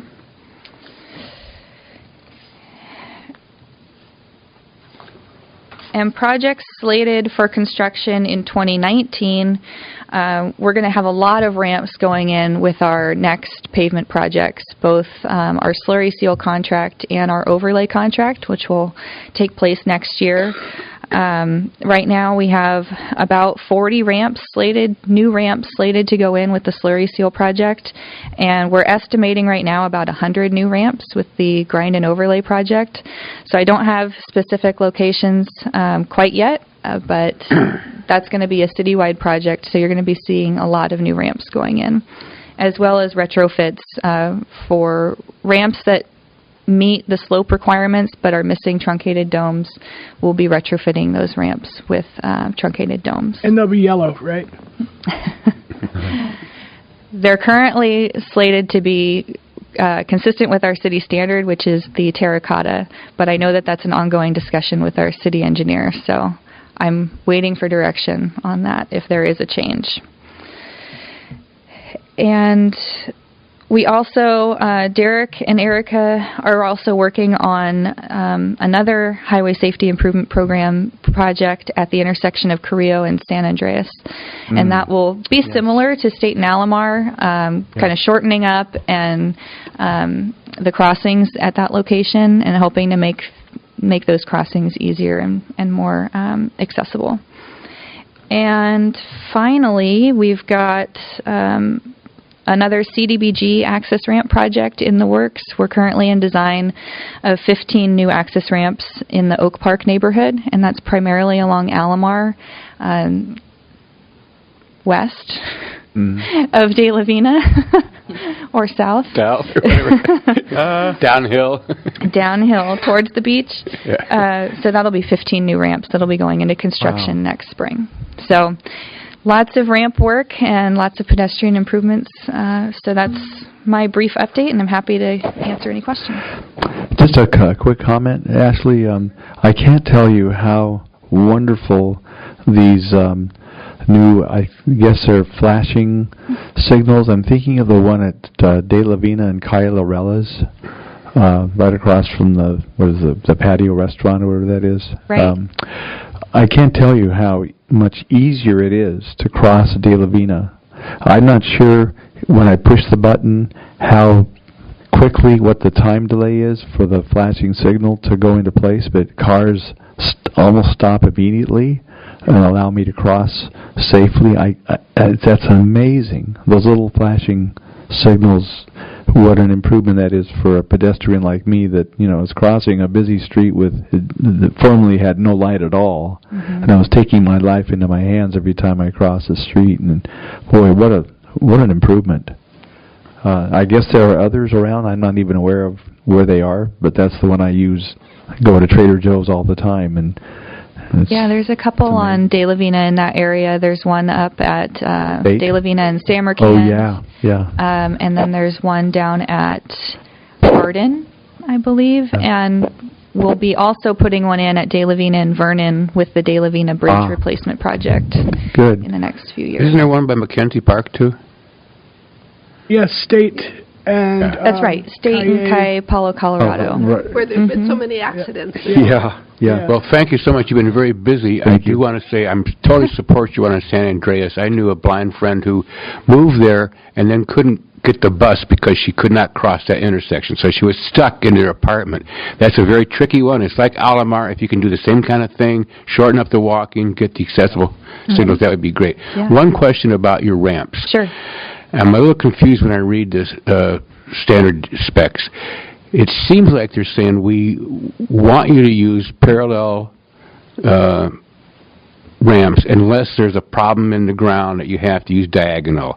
Is that still how it is? You're not doing diagonal first. You're saying we're going to try to get the two ramps. If we can't do that... That's right. Okay. So the majority of the ones you're doing are going to be the two. Yeah, wherever it's feasible, we put preference on a directional ramp. Okay. But there are cases where we're just really constrained. And, right, there's just too much underground and all that. Yeah. Correct. Okay, thank you so much. That's a great report. You've been busy.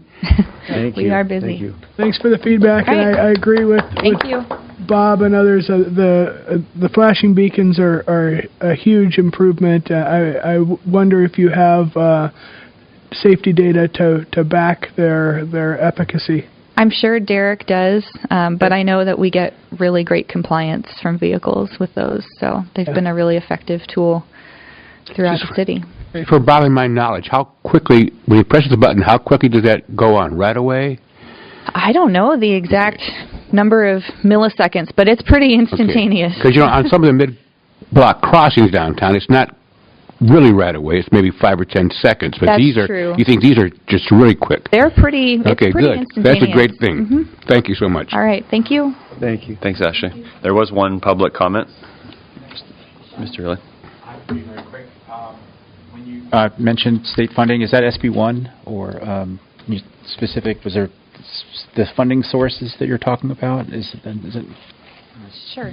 I can address that. We have a number of funding sources. SB1 is one of our funding sources for our paving work. Next year's project that's slated to use our SB1 funds is a large improvement along Mission Street between Castillo and De La Vina. That's going to be upgrading all the ramps, reprofiling the road to help reduce that cross slope, improving all the intersection crossings and repaving that whole corridor. So that's going to be using up our SB1 funds for this coming year. In addition, we get federal grants. That's the Highway Safety Improvement Program, HSIP. That's a lot of the projects that Derek is working on.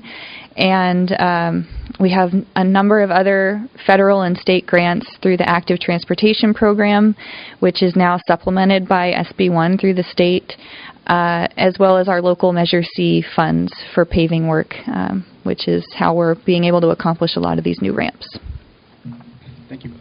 The other question is on, for the benefit of the committee, certain types of road work require the adjacent ramps to be redone. That's, for example, grind and overlay. Lesser maintenance type things, which usually would be slurry sealed, does not usually trigger a requirement of doing the curb ramps. So since you mentioned that you're going to do, I think, 40 where there's just slurry seal, is that just like a voluntary thing, or is there some special... Sure. That's right. They are not, new ramps are not required when we're doing maintenance work, such as slurry seal, but we're voluntarily using this opportunity to go ahead and put the ramps in. Because the sooner we can get those in, then we can check those off the backlog and serving. Is that with Measure C money, or where?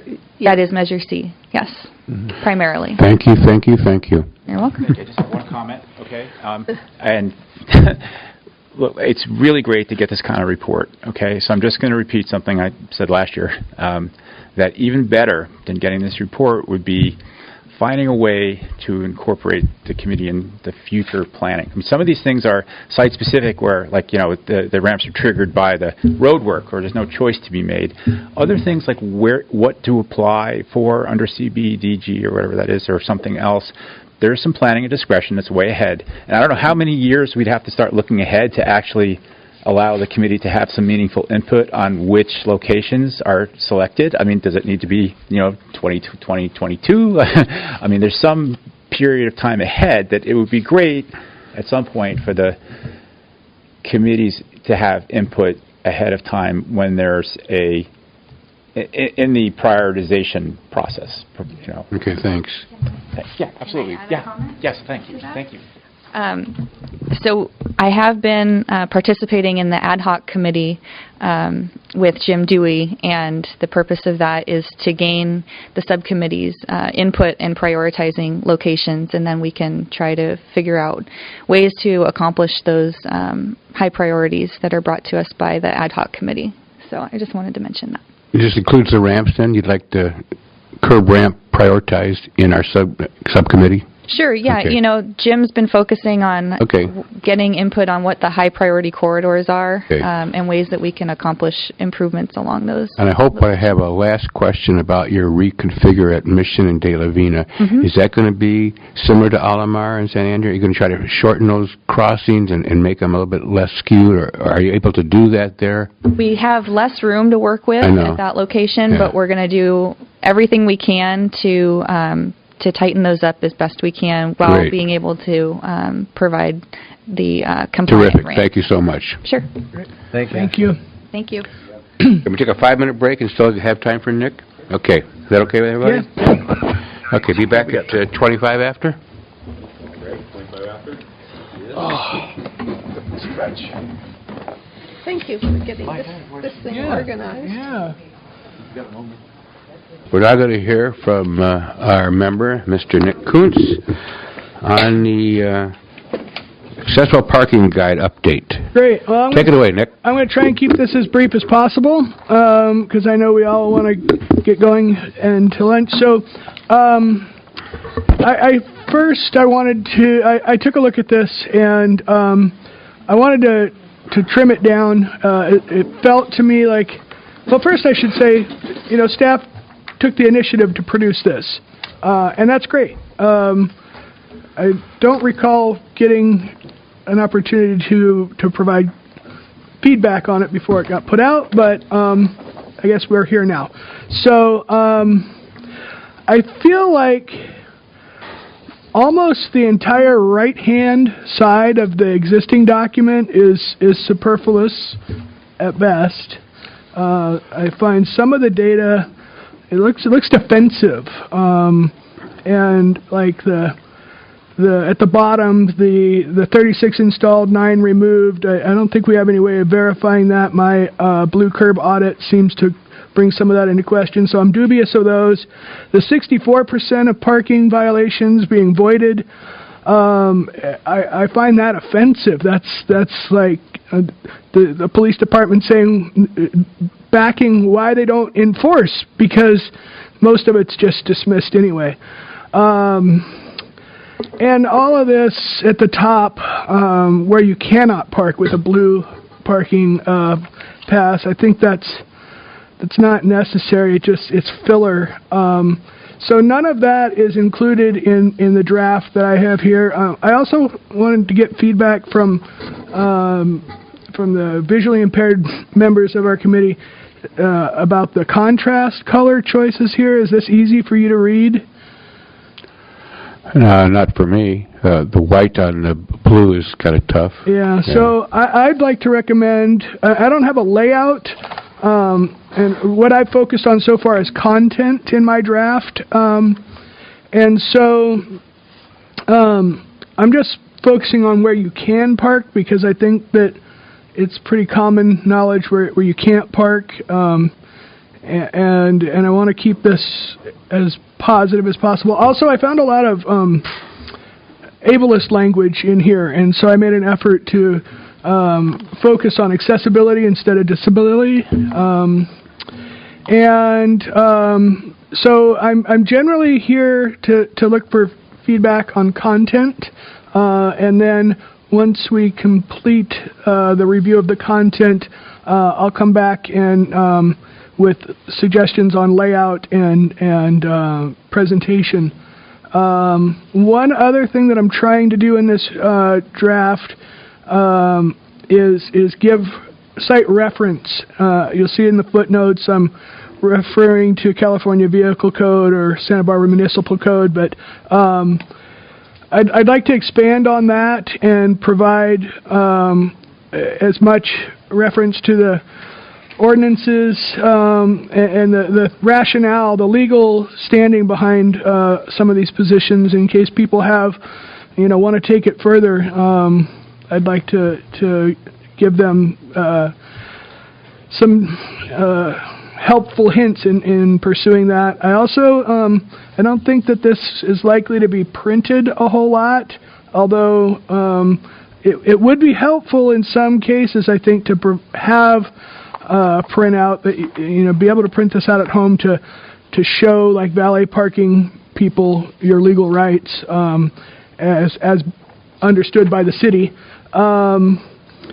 But I think more often than not, this is going to be accessed online, and so I've included hyperlinks to, like, the oversized vehicle ordinance and how you can apply online for the accessible permit for the oversized vehicle. Will there be a link to your blue curb map? It certainly would be possible. I don't know that the city is wanting to publish. That's right. It's not official. So yeah. Okay, I got you. Yeah. And I should mention that I've since found a couple errors in my map. I don't know what happened, but there seemed to be some data corruption, and I haven't had a chance to go and correct that and give an update on that. At this point, I'm just looking for your feedback on where the committee would like to see this taken in terms of content. I'll jump in and say I do like your thing about the valet parking, because you're right. We need something to be able to hand to these people instead of arguing back and forth about, so if the city actually verified this, and it says City of Santa Barbara, and you can go, hey, here it is, buddy. That's a good idea, I think. But just to give you an idea of what I'm thinking about in terms of layout and format, you don't have to look any further than the agenda for today with the city seal. I think that this black and white print would be the layout that I would prefer for this document. Okay. Are you asking for us to comment right now on this, or? That's not necessary, but if I get feedback today, I can act on it. Okay. I haven't had a chance to read it yet, so. Or we can email you individually. I believe that's okay. Yeah, or from the staff's point of view, this is great. I mean, you guys the committee can own this. I mean, this is old, and this was our best crack at it in the past, and I think this was put out before you were on the committee. Okay. So, and I believe it did come to the committee, Okay. but nobody is tied to this by any means. It just happens to be what's out there. Yep. So I would love some suggestions, and whatever you get together, once content is agreed upon, we can support you in laying it out. Or, I mean, I agree, to me, this seems a little more clear. I'm used to seeing documents like this, but we're happy to go with whatever the committee wants on this one. Before I go to looking at everything here, Mike, I'd like to know if there's anything on here that you have to disagree with or don't. I haven't looked at it exactly.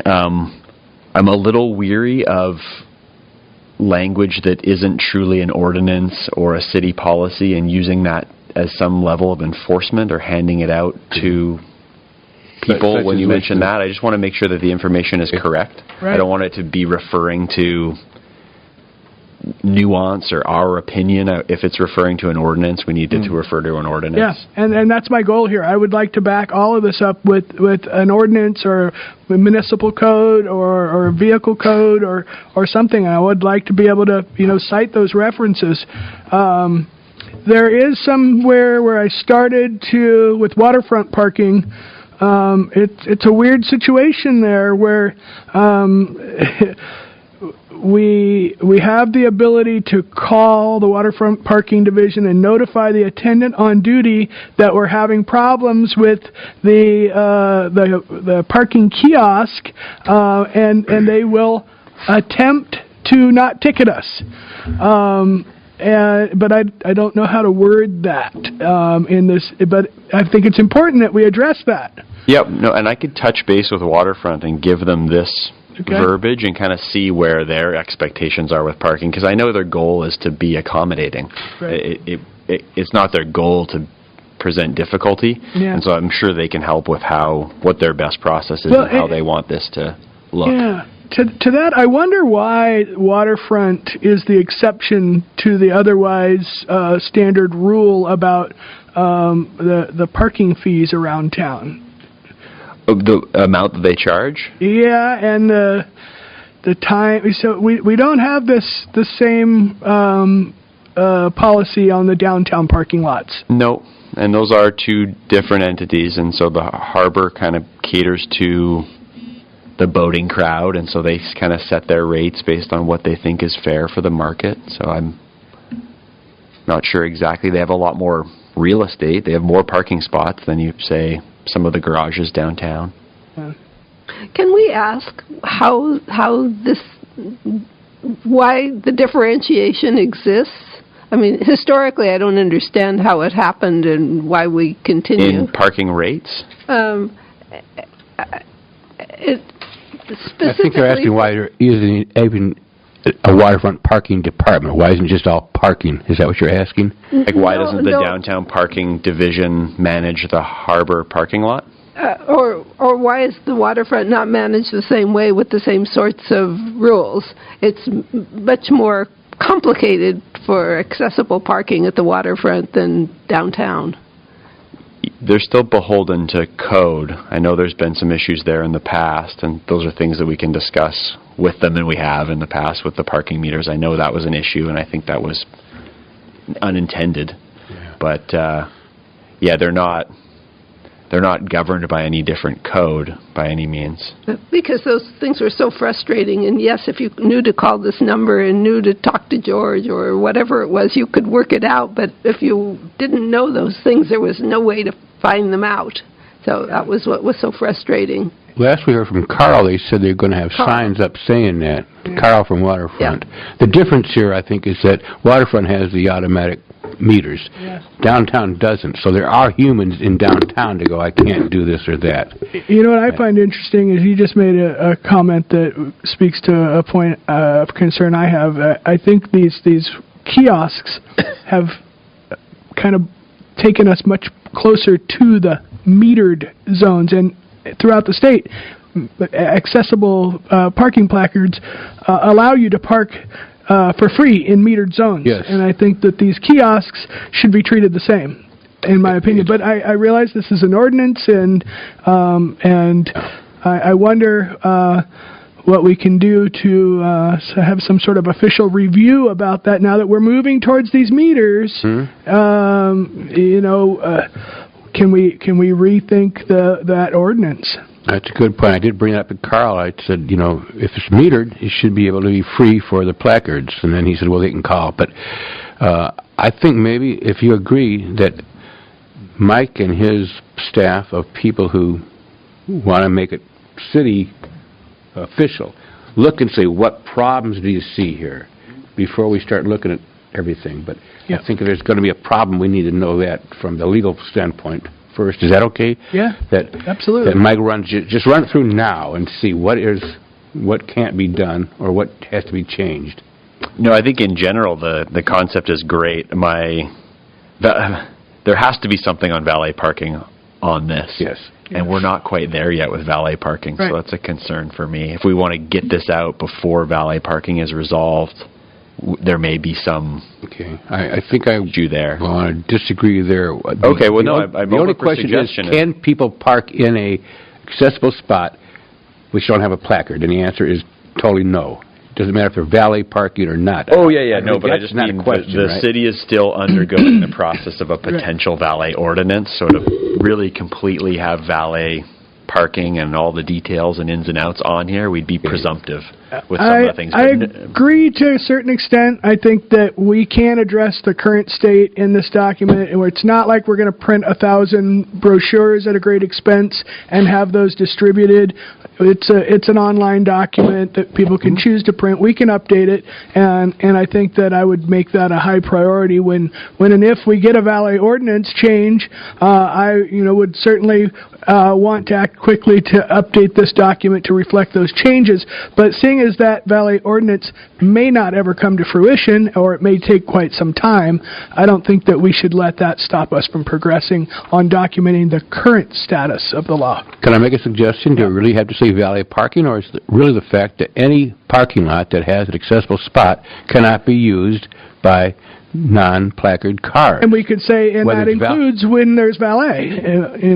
You're right. It could be private. I do want to look. I have this section on private parking lots, and I want to flesh that out. But it's a very complicated area, and I kind of need some guidance on how to word that. And speaking of private lots, there's some in town that don't have any accessible parking at all. I'm not sure if it's legal or not. It's very complicated. Yeah. But I think perhaps leave out the valet and just say you cannot park a car. Any car parked without a placard should be removed. Yeah. Or something. Yeah. Well, we'll give you our suggestions, but I think it's an interesting point as to why a self-pay parking kiosk is different from a parking meter. That might be for the courts to decide. Yeah. Maybe they have. Yeah, there may be a code language on that. Yeah. I mean, that's not any. I don't know. Yeah. Yeah, we don't know. It's kind of like, well, this just came up. I don't know when it becomes a meter. Could I suggest that Mike get some feedback from the higher-ups or whoever, or you, and let us know if there's any problems here, and then we can discuss it. 2 points I want to make. One is I think this is great. I wonder if there's any way we could get it played as a PSA on City TV. And I would also like to include how much money you would have to pay if you park in a booth space without a placard as a deterrent. And if we could get it as a PSA on City TV or KEYT, that would be better. I would certainly welcome going that direction when it's complete, but I think it's a little premature to discuss that. Let's get it finalized first. That's a good point, though. And I would like to, hear from the public or ILRC or anybody, feedback on this draft. Direction is welcome at this point.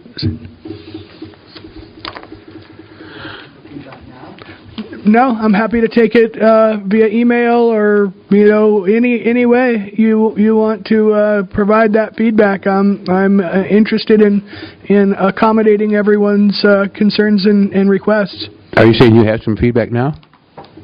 If you want to make public comment, you can come on up and. So what comes to What mind? was your name again? I'm Brian Hollander, and I'm actually the program manager for ILRC. What comes to mind on this are two things. One is getting buy-in from the enforcement side, because we can, providing information is great, but only if that information is actionable. And then the other thing is that I would just suggest that whatever is being drafted here also take into consideration sort of the technological side in terms of use on a website, or I don't know if the city has an app, haven't checked that out yet, but just so that, as people are trying to access this information electronically, that it be both easy to access and accessible to access. For people to do that, they're using either the website or using apps. I think it's important to make it like this as a part of the city website. Thank you. Thanks for coming. Yep.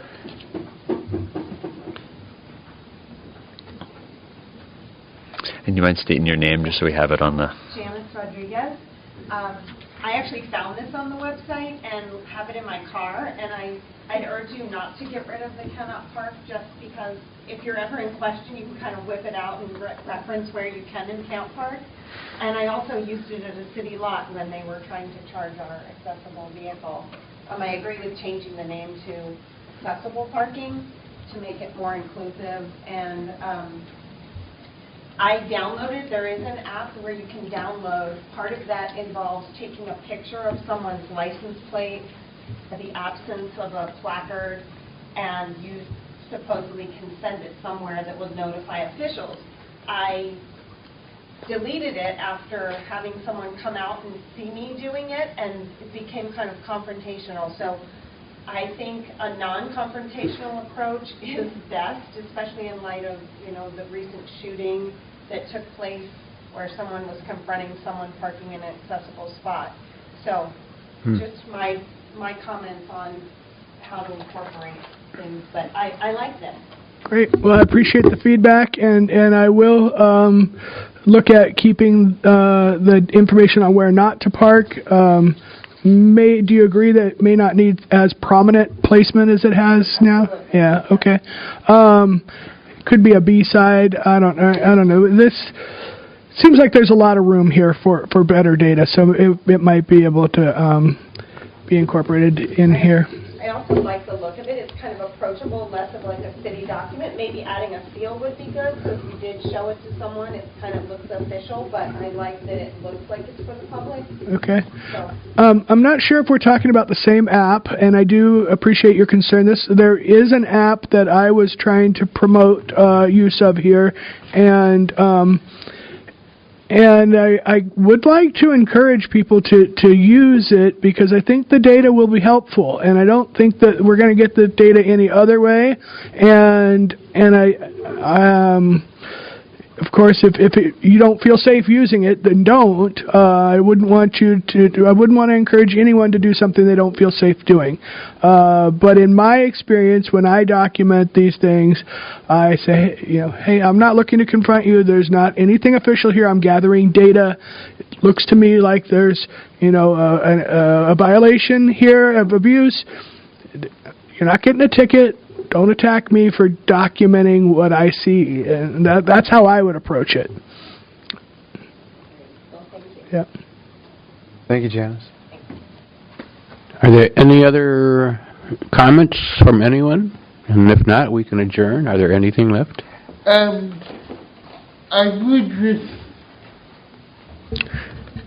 would like to know maybe at the next meeting what is SBPD's priority for parking enforcement and what is their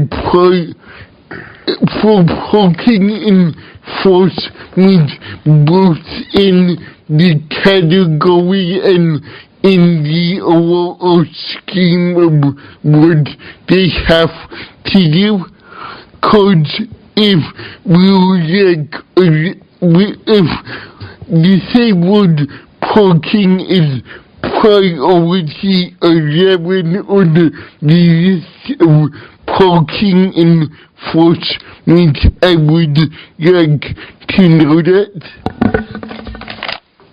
Yeah, I think that's a good point. We've heard a lot of comments today about how the police aren't enforcing this stuff.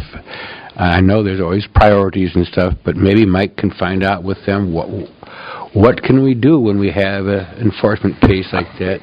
It sounded like we're ready to have them back again. I mean, we had them a couple years ago, and I can go between, but we kind of need a face there. And I think we just need to, we need to speak with PD. Okay. And when they're here, you can ask them pointed questions. And when they give responses, I assume we need to deal with those responses. Okay. But I think the best way to handle it would be to agendize it, and we're probably ready to have the next meeting too? Mm-hmm. That would be wonderful if we had PD here. And before we adjourn, I want to point out that we do have in the minutes information from the last time Todd Stoney was here and presented.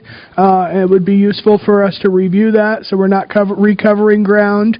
I would like to ask if staff would send Captain Stoney that specific question about where the priority stack is on that specifically, so that we have a chance to consider that before he's back here and discussing with us. Yeah, I can send him that, and I'm presumptive to assume it's Captain Stoney. It may well be, but it might be the parking. Whoever, yeah. You're right, my bad. Because we did hear about the other person who they claimed didn't respond to anything, so we need to figure that out. So that would be good. Let's find out what Captain Stoney said. Yeah. Let's have him back. Captain Stoney was very responsive to me for the first couple emails right after he met with us 2 years ago, and then he's become completely non-responsive. So maybe there's somebody else in charge now. I don't know. And by now we've had a chance to use the telephone number that's provided and see how frustrating that is to be put on hold indefinitely. Yeah. Is that a question or just a comment? Let me see if I can make it a question. What can we do with this number when it doesn't work? These are fantastic questions for PD. Okay. Before we adjourn, I have copies of the letter that Mike read. If anyone wants to have their own copy, it's going to be on our tape, but I did get extra copies. Anyone want to have a copy of the lady who was asking about how to get a blue curb? Oh. I have it in my computer, so okay. I'm good. The materials that are here, can those be sent to people digitally? They certainly exist digitally, so yes. Anything like the presentations and yeah, absolutely. Mike, as a point of process or clarity, any material I produce like this draft, obviously I was careful to make sure it was noted as draft in case it slipped into the wrong hands. I didn't want it appearing as any sort of official document.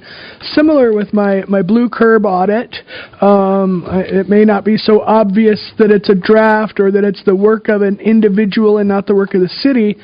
Is there any obligation for me to keep that private? Can I share that with the public? You may not be obligated to share it on the city's website, but I just want to make sure that I don't overstep. I know that, for example, we have a survey that we do want to keep those results private, but any other limitations on the work that I'm doing for this committee, keeping it private? Just same with any of your personal data, anything that you prefer to keep private, I wouldn't bring it to an openly public meeting Right. or introduce it in a public forum. Right. Because then if it's introduced in a public forum, it's Right. public data. So if you would like to keep things private, note that in email if you're sending it to me, or Okay. I think that's what you're asking. Actually, I'm looking at the other side of the coin. Things that I would like to share openly. I'd like ILRC to have a copy of this draft and have the chance. This is your material. Okay. You're creating this. Okay. I just don't want to run afoul of the Brown Act or anything like that. Right. So. And because you mentioned you wrote draft on it, I think that's your disclaimer. Right. Yeah, I think you're fine sharing whatever you create with the ILRC, or as long as the committee is not meeting together and creating stuff Okay. in a non-public environment. Great. Okay, one more thing that Nick brought up. He talked about the survey we sent out. I haven't gotten responses from some people here yet, and I thought maybe it was an accessibility problem because it was done on SurveyMonkey. So there's two of you here who know you haven't done it. Was it a problem with accessibility? Yes. Or you can't read that SurveyMonkey? Yeah, SurveyMonkey doesn't. And well, I'll talk to you private. Did you have a problem with it at all, Jacob? I think it got lost in my email. Lost in your email. Yeah. Oh. Okay. I don't remember you sending. Well, it came from Mike. I will resend it. Okay. Okay. Thank you. Okay, and I can get you a different copy. Other people's blind people can use SurveyMonkey. So It's not SurveyMonkey. It's Google I'm Google sorry. Forms. He had a problem at the other meeting. Yeah. With the scooters, SurveyMonkey. Yeah. But other screen readers read it. So Well, you have a screen reader. Did you I don't use it? use a screen reader. Oh, sorry. I was presumptive. Jim, I'll recheck it. Okay. Okay. We'll get you something you can fill Yeah, out. if you are interested in filling it out offline, we could help we walk can you do through that. it. I just wasn't sure. Okay. I apologize. I helped create the survey, and I haven't filled it out yet. And you're not 504 compliant, according to Bob. Or 508. Okay. Thank you for everybody. Great meeting. I thought we heard some good stuff. Great. Thank you. I move we adjourn. Okay.